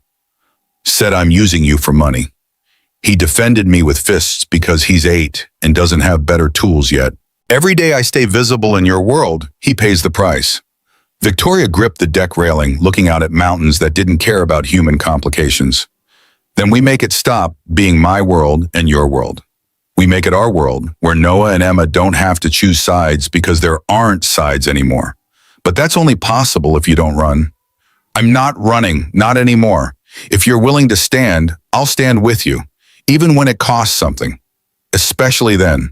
Noah asked me what integrity means. I told him it's doing the right thing when it costs you something. I can't teach him that and then bail the first time it's expensive. The words settled into Victoria's chest like foundation stones, the kind that supported buildings through earthquakes and storms. She'd spent 4 years building walls out of work and grief, convincing herself that providing for Emma meant sacrificing emotional presence for financial security. Marcus had just named the lie. Integrity required showing up when showing up was hard, staying when leaving would be easier, choosing principle over convenience, even when convenience would solve immediate problems. Monday arrived with Marcus back at Stone Development, tool belt restored, and suspension formally ended. Victoria met him at the employee entrance, needing to see his face when she delivered news that felt both like victory and warning.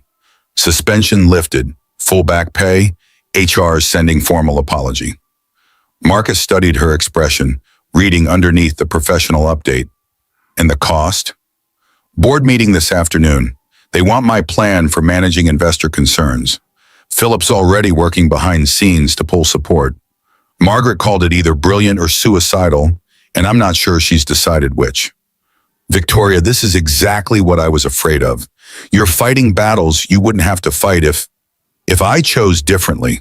If I prioritize investor comfort over employee protection, if I taught Emma that powerful people can lie and we just accept it because fighting back is expensive. They stood in the entrance alcove where morning light cut through glass doors and early shift workers navigated around them with the careful distance of people sensing significance without knowing its details. Marcus looked at her fully, and Victoria saw the fear beneath his composure. the PTSD-fueled anxiety that told him good things didn't last and people in power eventually had betrayed you. His voice came rough. I don't want to be the reason you lose what Matthew built. You're not the reason, they are. Philip, the investors who value control over competence. The board members who want me to manage optics instead of doing what's right. You're just the excuse they're using. Emma and Noah appeared from the building lobby, both children somehow present despite school schedules that should have kept them elsewhere. Emma carried papers that looked suspiciously like the morning's front page, and Noah held his tablet like evidence at trial. Emma spoke first. The newspaper wrote about what happened at the retreat. They're calling you brave. Victoria took the paper, skimming headlines that transformed private investor meetings into public narrative. Stone CEO stands by wrongly accused employee despite investor pressure. The article had quotes from anonymous sources, details that suggested someone at Lakeshore had spoken to press, probably multiple someones with competing agendas about how this story should be told. Noah looked up at Marcus. Are you coming home tonight or do you have to work late? The question carried implications Victoria hadn't quite processed yet. The assumption of coming home, as if living arrangements had shifted without formal discussion, as if Emma and Noah had already decided what adults were still negotiating. Marcus glanced at Victoria with expression asking permission for something neither of them had defined yet. Victoria found herself nodding. We should probably all have dinner together. Talk about what happens next. The Stone Tower Ballroom had been transformed for an evening that Victoria had planned as controlled revelation, but now felt like public sentencing. 6 weeks had passed since the Lakeshore confrontation. 6 weeks of investor calls and board negotiations and media speculation about whether the CEO who'd defended a maintenance worker would survive long enough to see if her principles produced profits or just headlines. Tonight was meant to bring resolution. The 5 original candidates, Elliot, Dr. Bell, Grant, Lua, Raphael, stood in evening wear that announced their suitability for formal occasions and families that valued appearances. Select media occupied designated areas with cameras that would document whatever happened for consumption by audiences who confused observation with participation. Board members clustered near exits, their presence suggesting they expected outcomes worth witnessing or disasters worth avoiding. Possibly both. Marcus arrived in a suit borrowed from Ray Thompson, his maintenance mentor, who'd been the same size 30 years prior, and whose taste in formal wear suggested different decades. The fit was close enough to pass in dim lighting, distant enough that Marcus looked like someone wearing a costume rather than comfortable in his own clothing. Noah stood beside his father in his only dress shirt, the one they'd bought for his grandfather's funeral and which now barely reached his wrist because 8-year-olds grew faster than budgets allowed for wardrobe updates. Emma found them near the entrance, her dress silver like her mother's, her expression carrying the determination of people who'd made decisions and wouldn't be persuaded toward different ones. She took Noah's hand with the naturalness of children who hadn't learned yet that some connections required permission from authorities who measured suitability in metrics beyond mutual trust. Victoria stood at the small stage, looking out at the assembled witnesses to whatever she was about to do. The plan had been simple 6 weeks ago. Let Emma share her thoughts on family, provide closure to the selection process, demonstrate that CEO decisions could include emotional intelligence without sacrificing professional judgment. But the plan had been designed for a version of events where Marcus remained invisible, where choosing someone from the approved list would satisfy expectations while proving Victoria could make personal choices without disrupting corporate stability. That version had died at Lakeshore when she'd chosen protecting Marcus over protecting investor relationships.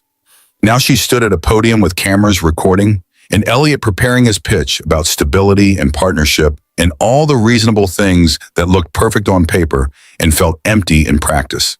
Elliot went first, his voice carrying the practiced charm of courtroom closings. Victoria, I can offer you stability, legal expertise, a partnership where your professional demands and personal needs don't compete. Dr. Bell followed with empathy-forward messaging. I understand the demands of your work because I face similar pressures. Healthcare and housing both require balancing human needs with systemic realities. I can offer Emma a home where compassion and competence coexist. Grant delivered his pitch like market analysis. Financial security for Emma's future. Networks that open doors she doesn't even know exist yet. Strategic partnership that strengthens both our positions. Lewis spoke about building beautiful lives the way he built beautiful buildings, finding harmony between form and function. Raphael emphasized family connection and hospitality empire resources that could provide stability and adventure in equal measure. Each man presented reasonable arguments for their suitability. None of them talked about being a father. They discussed what they'd provide Victoria, what benefits Emma would receive through association, what their partnership would mean for Stone development and its stakeholders. They pitched marriages as mergers, family formation as strategic alliance. Emma took the microphone without waiting for invitation or permission, her small hands gripping the stand designed for adults twice her height. She looked out at the assembled audience with the directness that made grown people uncomfortable. Thank you all for the nice words. You're all successful and accomplished and probably good at your jobs. The pause stretched long enough that people shifted in their seats, recognizing transition coming, but unsure of its direction. Emma's voice strengthened, but none of you talked about being a dad.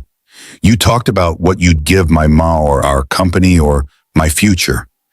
You didn't talk about making pancakes on Sunday or fixing squeaky doors or telling me when I'm wrong in ways that help me do better, instead of making me feel small. Victoria felt her throat tighten, watching her daughter articulate truths she'd been avoiding in service of plans that looked good in frameworks, but ignored what actually mattered. Emma had been cataloging the difference between men who fit criteria and men who fit their lives, between candidates who checked boxes and people who showed up when elevators stuck. Emma walked toward the back of the ballroom, her path deliberate. I need someone who doesn't panic when things break because he knows how to fix them. Someone who makes moms smile in ways that aren't about work or money or appearing successful for cameras. Someone like Mr. Cole. The room erupted in gasps and camera flashes and whispered speculations about whether this was planned theater or unscripted disaster. Philip's replacement on the board stood with expression suggesting this confirmed every concern about Victoria's judgment being compromised. Margaret's face registered something closer to sympathy mixed with resignation, recognizing that some choices couldn't be unmade once 10-year-olds named them in front of investors and media. Victoria moved toward Emma, toward Marcus, toward the decision her daughter had just made public in ways that eliminated retreat as option. She reached them near the back tables where Marcus stood frozen between wanting to flee and wanting to stay. Noah gripping his hand like anchor, preventing escape. Victoria's voice carried to microphones designed to capture moments exactly like this. 4 months ago, I thought this was about finding someone who fit my world. Someone whose credentials and connections would make sense to boards and investors and people who measure suitability in resumes and portfolios. She looked at Marcus, meeting eyes that held fear and hope in measures she couldn't quantify. But Emma's right. I've been solving the wrong problem. This isn't about finding someone who fits my world. It's about finding someone who fits our life. And Marcus Cole has done more for my family and my company in 4 months than most could manage in 4 years. He saved projects with expertise investors couldn't buy. He showed my daughter that kindness is strength and competence doesn't require credentials. He reminded me what it feels like to trust someone completely. The admission hung in air conditioned to exactly 72 degrees, while 40 investors recalculated valuations, and 3 board members composed resignation letters, and Emma and Noah watched adults navigate consequences of choices children had forced into public view. Marcus found his voice, though it came quieter than Victoria's had. I know this isn't how you wanted this to happen. Victoria took his hand, feeling calluses from tools and work that kept buildings standing. I didn't know how I wanted it to happen. I just knew I wanted this. You, Emma and Noah, something real instead of something that looks right in press releases. Margaret approached while cameras documented the moment, her expression carrying the weight of emergency meetings about to be scheduled. Emergency board session tomorrow morning, Victoria. They'll want your plan for addressing investor concerns and media response. Well, Victoria didn't release Marcus's hand. Tell them my plan is to keep running the company the way I've always run it, with integrity even when it's expensive. If that's not acceptable, I'll hear their proposals for alternative leadership. But I won't pretend Marcus doesn't exist to make stock prices comfortable. The immediate aftermath divided cleanly between people who applauded principles regardless of costs and people who calculated costs regardless of principles. One investor approached to confirm his stake withdrawal, citing fiduciary concerns about leadership judgment. Another expressed support for authentic decision-making in industry too focused on appearances. Margaret promised the board meeting would be difficult but survivable, though her definition of survival seemed to include significant concessions Victoria hadn't agreed to yet. Marcus and Noah left early, avoiding media questions neither wanted to answer. But not before Emma extracted promises about weekend plans that assumed futures the adults hadn't quite confirmed existed. Victoria stood in the emptying ballroom, watching staff clear glasses and fold chairs, transforming the space back into neutral territory that could host different events with different outcomes. Nora appeared beside her, carrying 2 glasses of wine nobody had ordered. That was either the bravest thing I've ever seen you do or the most reckless. I'm honestly not sure which. Victoria accepted the wine. Neither am I. But it felt less reckless than pretending I could separate who I am from who I choose. Emma saw that before I did. She recognized that all the criteria I developed for measuring suitability were measuring the wrong things. The board's going to fight you on this. Philip's already making calls, pulling investors, building narrative that you've compromised judgment for a relationship that makes the company look unprofessional. Then we'll see whether I built something strong enough to survive being led by someone who prioritizes people over portfolios. If I didn't, maybe it's not worth preserving anyway. The words felt more confident than Victoria's actual certainty justified, but sometimes leadership required projecting conviction while privately harboring doubts that kept sleep elusive and decisions provisional.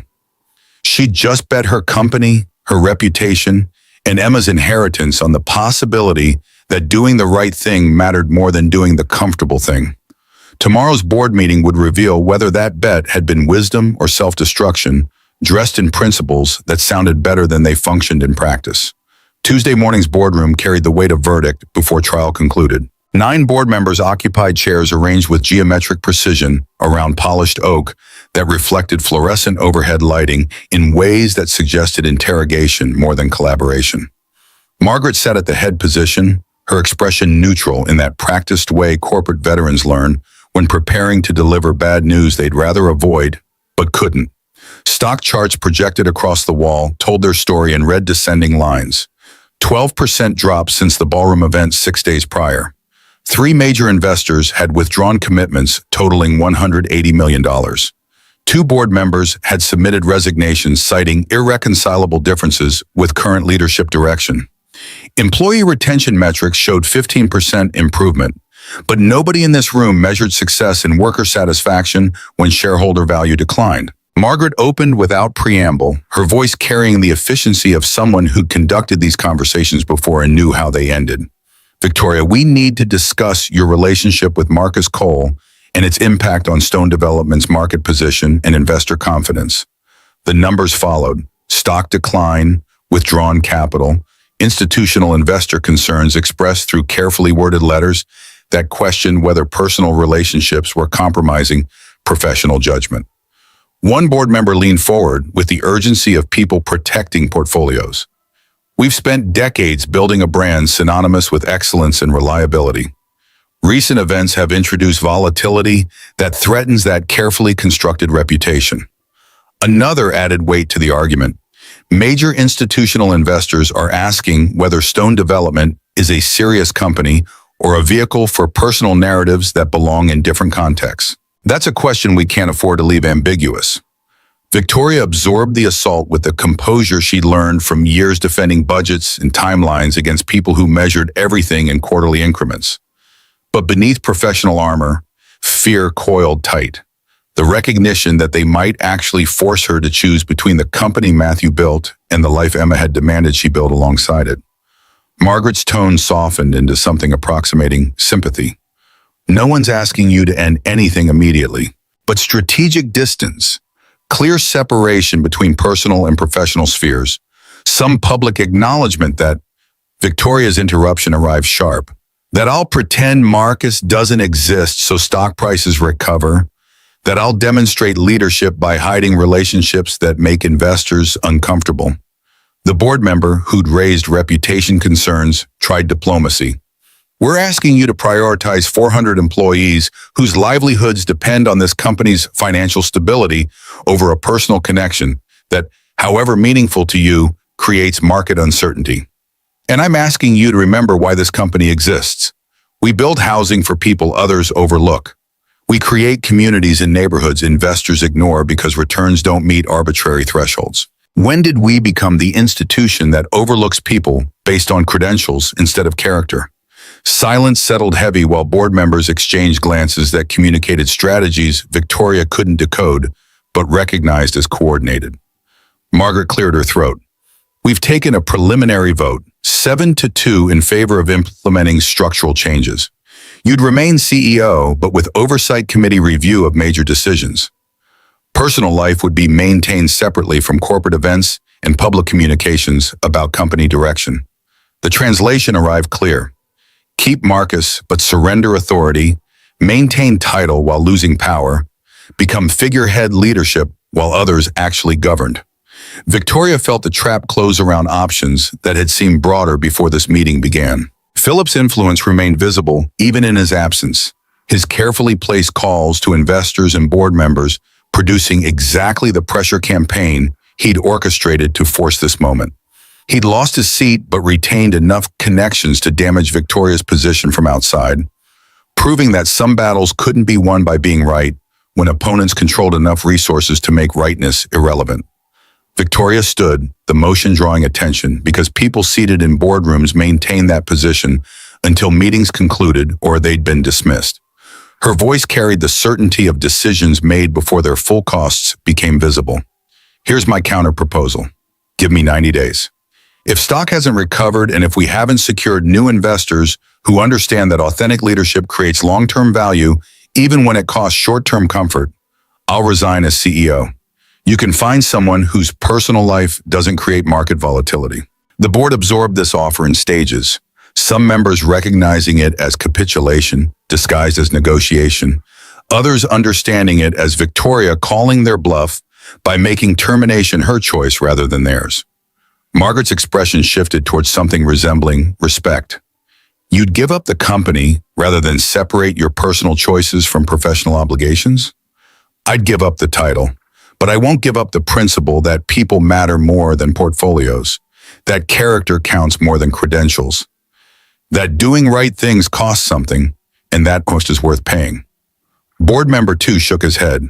That's either incredibly brave or professionally suicidal. It's both. I learned from Marcus that integrity means doing the right thing when it costs you something. I can't teach Emma that principle and then abandon it the first time it's expensive. The 90-day clock started ticking immediately, each day a countdown toward either vindication or unemployment. Victoria left the boardroom knowing she'd just wagered everything Matthew had built on the possibility that values produce results even when markets initially punish them.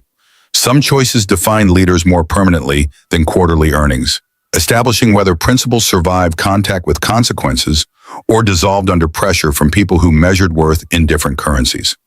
The media siege began Tuesday afternoon and escalated through rhythms Victoria recognized from previous crises but had never experienced as primary target. Photographers camped outside Stone Development headquarters. Reporters called her cell phone somehow obtained through sources she couldn't identify. Headlines multiplied across platforms that treated corporate governance like soap opera. CEO gambles empire on janitor romance. Stone Development stocks tumble as leader chooses hard over profit. Modern fairy tale or corporate disaster. Victoria's mother arrived at the penthouse Wednesday evening without invitation, carrying opinions she'd been restraining through phone calls that Victoria had been avoiding. Evelyn Stone represented old money and older values, her world built on foundations where appearances determine reality and personal choices remain private, specifically because making them public invited exactly the kind of scrutiny Victoria now faced. Evelyn's opening carried the disappointment of parents watching children make mistakes they'd warned against. Darling, I've watched you build this company from Matthew's small firm into something that matters. Don't destroy it for sentiment that feels meaningful now, but won't sustain you when the board forces you out. Victoria poured tea she wouldn't drink. It's not sentiment, Mother, it's truth. Marcus is competent, honest, good with Emma. Those qualities matter more than whether he fits expectations about who belongs at galas and investor dinners. Truth doesn't pay employees when the company fails. It doesn't fund Emma's education when your board removes you for choosing relationships over responsibilities. The argument continued through cycles Victoria had rehearsed mentally, but found harder when confronting actual parent rather than imagined opposition. Evelyn deployed every weapon available. Matthew's memory invoked as evidence Victoria was betraying his legacy.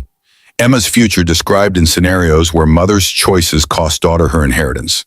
Corporate duty framed as obligation that transcended personal preference. But Victoria held ground with stubbornness inherited from the same woman currently attacking it. Matthew built this company on the principle that housing people mattered more than maximizing returns. He chose projects others ignored because families needed homes, not because profit margins looked attractive. I'm choosing people over portfolios the same way he did. The only difference is I'm choosing someone who didn't die conveniently before anyone could judge whether the choice was wise. Evelyn's expressions softened fractionally, recognition flickering that her daughter had just named grief neither of them had processed completely. She set down her untouched tea. Then you'd better be prepared to defend him in ways that can't be twisted or dismissed, because they'll come after Marcus next, and if he can't withstand scrutiny, your principles won't matter. The warning proved prescient. Marcus's harassment began Thursday with vandalism, subtle enough to deny malicious intent, while clear enough to communicate threat. Flat tire with nails placed deliberately rather than accidentally acquired. Graffiti on his building locker reading "Gold Digger" in letters large enough to embarrass but small enough to claim kids did it. Anonymous emails flooding his personal account with messages suggesting he leave Victoria alone before consequences escalated beyond property damage. Marcus absorbed the attacks with the weariness of someone who'd survived worse and learned that responding often amplified problems rather than solving them. But Friday brought Noah home early from school with suspension notice and injuries that transformed abstract harassment into tangible harm requiring parental response. Marcus couldn't suppress through practice stoicism. Noah's explanation came matter-of-fact despite the split lip and bruised ribs. Tyler Morrison said, "You're using Mrs. Stone. That you're lying to get her money." I told him he was wrong. He said, "Prove it." So I hit him. Then his friends hit me. Then the teacher stopped it and suspended everyone. Marcus drove to the school despite knowing his presence would escalate situations already spiraling beyond control. The principal's office smelled like institutional carpeting and administrative burden. The furniture arranged to communicate authority, while the diplomas on walls suggested qualification for delivering judgments about children's conflicts. Marcus's voice came measured despite anger burning beneath surface control. "My son defended me against bullies who reduced complex human relationships to financial transactions. And your response is suspending the victim alongside the aggressors?" The principal maintained professional distance. "Your son initiated physical violence. School policy requires consequences regardless of provocation. The other students will face equal suspension, but Noah's actions violated conduct standards that don't include exceptions for defending family honor." Noah gripped at Marcus's arm, his voice cutting through adult conflict with clarity. Children accessed when situations required stopping parents from making things worse. "Dad, it's okay. 3 days off isn't worth you getting arrested for yelling at principals." The observation landed with enough accuracy to penetrate Marcus's fury. His 8-year-old son had become the adult in this exchange, the one maintaining perspective, while Marcus lost it to rage born from watching his child pay prices for choices Marcus had made. Shame and gratitude competed for dominance, while Marcus apologized to the principal and extracted Noah from the office before saying things that would transform 3-day suspension into permanent expulsion. In the parking lot, Marcus pulled his son close. "I'm sorry you're dealing with this because of me." Noah's response carried wisdom beyond his years. "You taught me that doing the right thing costs something. This is just the cost. We pay it and keep going." Emma's essay appeared in the New York Chronicle's Sunday edition, positioned prominently in the opinion section, where editors placed pieces calculated to generate discussion and controversy in equal measure. Her teacher had submitted it without Victoria's permission or knowledge, recognizing that 10-year-old perspectives on family occasionally held insights adult commentators missed while performing sophistication. The essay's title, What Family Really Means, introduced Emma's argument with directness that made editorial hedging impossible. She wrote about watching her mother choose principles over convenience, about recognizing that her father would have approved of Marcus precisely because he didn't fit expectations, about understanding that families formed through choice mattered as much as families formed through biology or social convention. The piece went viral in ways print journalism rarely achieved, shared across platforms by people who found Emma's voice refreshing or infuriating, depending on whether they valued authenticity over propriety. Comment sections divided cleanly between those praising Victoria's courage and those condemning her judgment, between those celebrating Emma's wisdom and those questioning whether 10-year-olds should influence corporate governance through public declarations. Victoria read the essay 3 times, each pass revealing new layers in her daughter's understanding of situations adults had been navigating with considerably less clarity. Emma had synthesized months of observation into arguments Victoria herself should have been making. That competence mattered more than credentials. That character revealed itself in crisis rather than comfort. That families built on honest foundations lasted longer than families built on convenient ones. Public opinion shifted fractionally, not enough to restore stock prices or recall withdrawn investors, but enough to complicate narratives about reckless CEO choosing romance over responsibility. Emma's essay introduced variable Phillips' campaign couldn't account for. The voice of the child whose welfare supposedly justified everyone's concern, now defending the choice adults claimed endangered her. 60 days into the 90-day countdown, Victoria's inbox delivered salvation disguised as routine meeting request. Elena Rodriguez identified herself as CEO of Rodriguez Holdings, a sustainable development fund that invested $500 million annually in companies demonstrating authentic leadership aligned with long-term value creation rather than short-term profit maximization. The meeting occurred Tuesday morning in Victoria's office, Elena arriving with reputation that preceded her. First-generation immigrant who'd built investment empire on principle that businesses treating stakeholders well ultimately perform better than businesses optimizing exclusively for shareholder returns. She'd been featured in journals Victoria read, but never imagined as potential partner because Rodriguez Holdings typically invested in established firms rather than companies experiencing the kind of volatility Stone Development currently embodied. Elena's opening dispensed with pleasantries Victoria had been preparing. I've watched your situation unfold with interest. Read your daughter's essay. Reviewed your company's history. I'm here because you did something most CEOs can't do. You chose principle over convenience and gave yourself deadline to prove principle produces results. That's exactly the leadership my fund seeks. Victoria absorbed this statement with cautious optimism born from 60 days of watching support erode rather than materialize. You understand we're down 12%, lost major investors, and facing board revolt over decisions you're calling principled. I understand you defended an employee against false accusations, chose authenticity over easy profit, and created 90-day framework to demonstrate that integrity and success aren't opposites. Your stock declined because short-term investors panicked. My fund invests in long-term value created by leaders who won't compromise character for quarterly comfort. The terms Elena offered transformed Victoria's timeline from countdown toward likely failure into pathway toward possible vindication. $200 million over 2 years, board seat for Elena, partnership on 3 affordable housing projects, an explicit requirement that Victoria maintain CEO position with full authority over strategic decisions. The investment came with strings, but they were strings that reinforced rather than constrained Victoria's approach. Marcus's role received acknowledgement that surprised Victoria more than the capital commitment. I read about the Riverton solution. That kind of practical innovation from unexpected sources is exactly what sustainable development needs. Would Mr. Cole consider consulting on structural engineering for our projects? We'd pay market rate for expertise regardless of where it comes from. Victoria looked at Elena, recognizing alliance forming based on shared values rather than shared demographics or conventional investor criteria. That's his choice. He's maintained his maintenance position even after everything that's happened. Says he likes fixing things, keeping buildings honest through work that matters whether anyone notices. Perfect. We need people who remember where they came from and why foundations matter more than facades. The emergency board meeting convened that afternoon, Victoria presenting Elena's offer with the satisfaction of people whose bets paid off before deadline expired.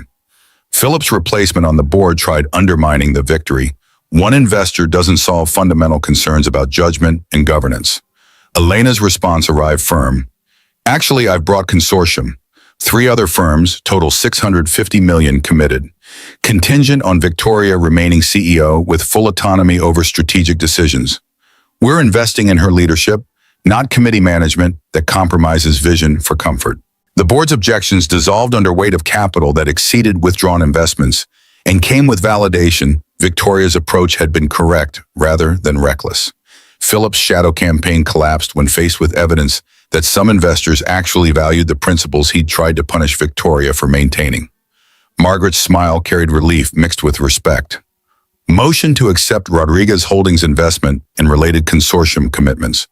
All in favor? The vote passed unanimously. Even members who'd supported Philip's oversight proposal recognizing when battles were lost and graceful surrender beat continued opposition. Victoria had won, but winning felt less like triumph than exhausted relief that principles had survived contact with consequences long enough to prove they could produce results, even when results had seemed unlikely. Philip's final defeat arrived through legal channels he'd hoped to avoid. Victoria's attorney presented evidence of his coordination with former investors to manipulate stock prices during Marcus's suspension, violations of securities regulations that SEC took seriously regardless of whether intended outcomes materialized. Philip could resign quietly from all remaining advisory positions or face investigation that would destroy what remained of his reputation and potentially produce criminal charges. His resignation letter arrived by courier, language carefully crafted to suggest strategic pivot rather than forced retreat. Victoria filed it without reading past the first paragraph, recognizing that some victories required accepting opposition's surrender without demanding public humiliation that satisfied emotional needs but created future enemies. 75 days into the timeline, Marcus and Noah began staying at the penthouse on weekends. The arrangement started tentatively, nobody quite naming what it meant when Marcus showed up Friday evenings with overnight bags and left Monday mornings for work that began in the same building where he'd sleep on different floors. Emma created rules that transformed awkwardness into routine. Shoes by the door, Noah's toothbrush in the guest bathroom, ice cream drawer designated for weekend consumption. Sunday morning cooking became ritual, where 4 people navigated kitchen space designed for solitary food preparation. Marcus taught Emma pancake flipping technique, while Noah supervised chocolate chip distribution with the seriousness of people performing quality control on matters affecting breakfast success. Victoria watched them work, recognizing that families form not through grand gestures, but through accumulated small moments, where people learned to occupy space together without requiring constant negotiation about who belonged where. The conversation Victoria had been avoiding finally arrived Saturday evening after the children were asleep, and adults couldn't postpone difficult questions behind excuses about protecting young ears from complicated truths. Marcus stood at the penthouse windows where Manhattan sprawled below like circuit board lighting the darkness, his voice quiet. Where does this go? Realistically? Victoria joined him at the glass. I don't know. I've never dated someone while running a company and raising a daughter and recovering from board revolts. I can't give you the life you're accustomed to. No private jets or vacation homes or the kind of security that comes from marrying someone whose income matches yours. I don't need those things. I need someone who shows up when showing up matters. You've done that consistently since the elevator. That's worth more than any prenuptial asset inventory. Marcus turned to face her fully. I have PTSD from a lawsuit that destroyed my career. I wake up panicking about failures that happened years ago. Noah's still processing his mother leaving us because poverty wasn't part of her marriage plan. We come with damage that doesn't heal just because circumstances improve. And I come with a dead husband I still love, and a daughter who remembers him, and a company built on his foundation that I'm terrified of failing. We're both carrying things that don't resolve easily.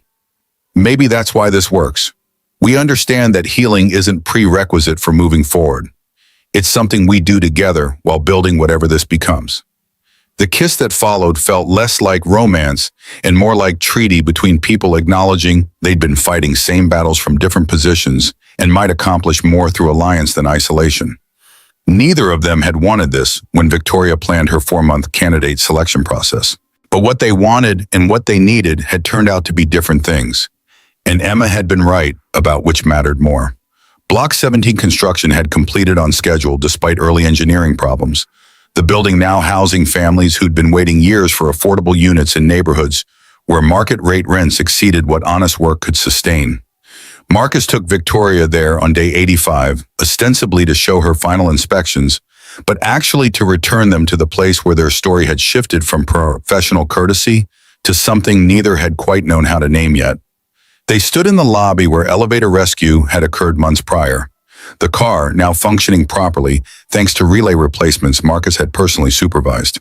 He guided her to the building's roof deck, where tenants would gather for community events and children would play in spaces designed for safety rather than aesthetic appeal. Marcus's voice carried the texture of someone who'd rehearsed words without quite perfecting their delivery. When I lost everything 5 years ago, I thought the best parts of my life were finished. That engineering career defined me, and without it, I was just someone who fixed things other people broke. Then I met you and Emma in an elevator that wouldn't cooperate. And I remembered that fixing things actually matters more than designing them. That showing up when people need you counts for more than credentials proving you're qualified to help. He knelt on the roof deck, the gesture awkward in work clothes on concrete still bearing construction dust. Victoria Stone, I don't fit your world. Probably never will. But I fit your life, and you fit mine. And Emma and Noah have already decided we're family, even if adults are still negotiating terminology. I'm asking if you'll build something with me. Not empire or image or the kind of family that looks good in photographs. Just the real thing, messy and complicated and honest. The ring he produced came from his grandmother, sapphire surrounded by small diamonds. The kind of jewelry that carried history instead of price tags. Victoria's tears arrived before words, the physical response bypassing calculation about whether this was wise or reckless, or some combination that defied categorization. Her answer came certain despite uncertainty about everything except the essential truth. Yes, 1,000 times yes, because you're right, you don't fit my world. But you helped me build a better one where fitting matters less than being real. Emma and Noah emerged from the stairwell where they had been waiting with the transparency of children who'd been told to hide but lacked adult skill at subtle positioning. They'd clearly been part of Marcus's planning, the family compass engraved before the proposal happened, the certainty that Victoria would say yes built into logistics that required child participation. Noah's question arrived pragmatic. Does this mean we're actually brothers and sisters now instead of just friends? Emma's response carried the finality of people who decided outcomes before adults caught up. We've been family since the elevator. This just makes it official.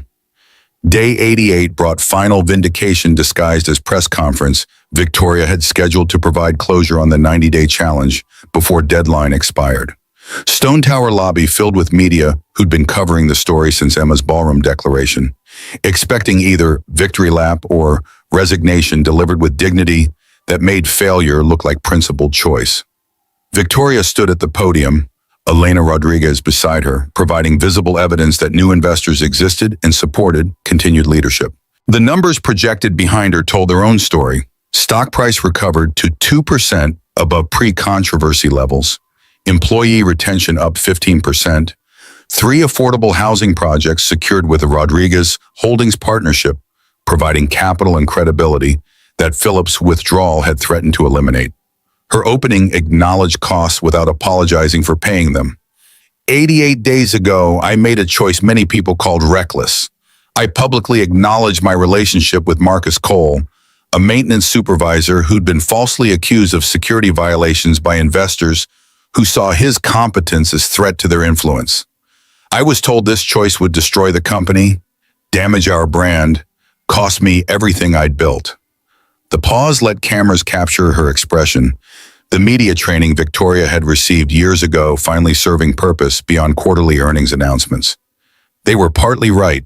It cost me. Lost investors, board members, stock value, relationships with people who measured my worth exclusively through corporate performance. But here's what I gained. The slides advanced. Rodriguez Holdings investment, consortium commitments totaling $650 million, employee satisfaction metrics showing Stone Development becoming an employer of choice for people who valued authentic leadership, 3 housing projects that would shelter families while generating returns, proving principle and profit weren't opposites. More importantly, I gained something balance sheets don't measure: integrity. I gained a partner who sees me rather than my net worth, who solves problems through competence rather than connections, who shows Emma that character matters more than credentials. Last night, Marcus Cole asked me to marry him. I said yes. The engagement ring caught light, cameras zooming to capture detail that would fuel discussions about whether sapphires represented downward mobility or authentic choice. Victoria didn't care. She'd stopped measuring decisions by whether they satisfied people who'd never have to live with consequences. Marcus joined her at the podium, uncomfortable but present, his voice steady despite discomfort. I don't have prepared remarks, just want to say Victoria took a risk on someone most people overlooked. I don't take that lightly. I'll spend however long we have together proving that character matters more than credentials, that competence exists in unexpected places, that families form through choice as much as circumstance. A reporter's launched questions designed to generate controversy or sound bites, asking whether Marcus felt pressure marrying above his station, whether Victoria worried about public perception, whether this represented modern romance or professional self-destruction. Victoria fielded inquiries with the skill of someone who'd learned that some questions didn't deserve answers beyond polite deflection. Emma stepped to the microphone without invitation, her presence startling adults who'd designed this event for controlled messaging rather than child participation. I just want to say I picked the right dad, and my mom picked the right person. That's all that matters. The simplicity of it diffused attempts to manufacture drama from decisions that felt straightforward to the 10-year-old who'd initiated everything. Media had difficulty maintaining controversy when the child whose welfare justified everyone's concern kept insisting she was happy with outcomes adults were debating. 6 months later, upstate New York countryside provided setting for ceremony that deliberately avoided everything Victoria's position typically required. White tent accommodated 40 guests, family and close friends, deliberately excluding investors and board members whose presence would transform wedding into networking opportunity. No media, no photographers beyond the one hired to document moments for private albums rather than public consumption. Victoria's dress came simple, ivory fabric without designer labels or the kind of embellishment that announced costs through excess. Emma stood beside her as maid of honor, while Noah performed best man duties with seriousness, suggesting he understood significance beyond his years. Evelyn walked her daughter down the aisle with expression-carrying acceptance that had arrived slowly but completely, recognizing that Marcus made Victoria happy in ways that mattered more than whether he satisfied social expectations about appropriate matches. The vows they'd written together avoided traditional language about richer or poorer, because those categories felt meaningless when the CEO married the maintenance supervisor who'd saved her flagship project. Marcus promised to keep being brave enough to be seen, to show up when things broke, to remember that families formed through accumulated small moments mattered more than grand gestures. Victoria promised to keep choosing authenticity over appearance, to build lives rather than images, to remember that what they built together mattered more than what she built alone. The reception featured barbecue instead of catering designed to impress, string lights providing illumination that felt warmer than chandeliers, children running between tables with the freedom of spaces designed for joy rather than decorum. Nora's toast celebrated the woman who proved you could keep power and heart simultaneously. Marcus's toast thanked Victoria and Emma for seeing janitor and thinking engineer, for seeing broken and thinking fixable, for seeing him. The Brookstone Scholarship Fund announcement provided wedding gift to attendees. $2 million endowed to help 50 people the annually rebuild after wrongful termination or legal injustice. Marcus's consulting income and Victoria's personal wealth combining to create safety net for people navigating situations they'd both survived and understood from experience rather than theory. 1 year later, Block 17's ribbon-cutting ceremony brought them full circle to the building where everything started. Victoria spoke about projects valuing people over prestige while Marcus stood with Noah, watching tenants move into apartments that wouldn't exist without engineering solutions he'd provided during employment. Nobody thought qualified him for problem solving at that level. The rooftop deck where he'd proposed now hosted families whose children played on equipment Marcus had personally inspected. His dual role as maintenance supervisor and chief consulting engineer providing skills that kept buildings safe and honest. Emma and Noah navigated between adult conversations and childhood games with the comfort of siblings who'd chosen each other before legal documents made it official. Marcus's career had transformed without requiring him to abandon the work he valued.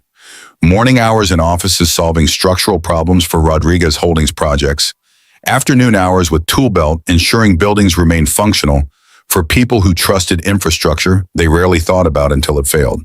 He'd found balance between the engineering career he'd lost and the maintenance work that taught him what mattered, proving that both could coexist when systems allowed for complexity beyond rigid categories. Victoria's company had stabilized at valuations exceeding pre-controversy levels, investors learning that authentic leadership attracted talent and generated returns that short-term profit maximization couldn't match.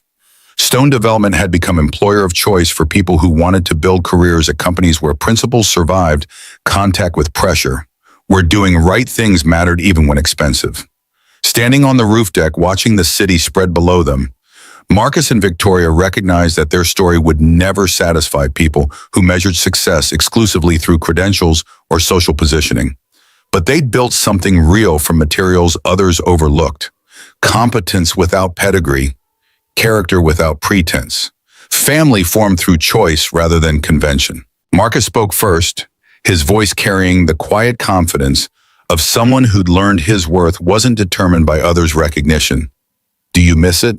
The version of your life where everything looked right on paper even if it felt empty in practice? Victoria leaned into him. I miss not fighting constantly to prove that principle and profit aren't opposites. But I don't miss pretending that image mattered more than reality. Emma and Noah taught me that some things can't be measured in spreadsheets or stock prices. You taught me that competence exists in unexpected places when we're brave enough to look. Below them, tenants celebrated new homes with the relief of people who'd been waiting years for affordable housing in neighborhoods that remembered their existence. 120 families housed because a janitor remembered how to read blueprints and a CEO remembered that people mattered more than portfolios. The math worked in ways quarterly reports never captured, but humans understood perfectly. Emma appeared beside them, Noah trailing with the comfortable familiarity of children who'd learned to navigate adult spaces without requiring constant supervision. Are you staying up here forever or coming down for cake? Victoria smiled at her daughter. Coming down. Some things matter more than views from rooftops. They descended together, 4 people who'd formed family through crisis and choice, through elevator rescues and board revolts, through principles maintained when abandoning them would have been easier. Status hadn't built their family. Love had, respect held it together, and honesty made it the kind of home where broken things got fixed and people got seen, and belonging didn't require credentials or pedigree or anything except showing up when showing up mattered most.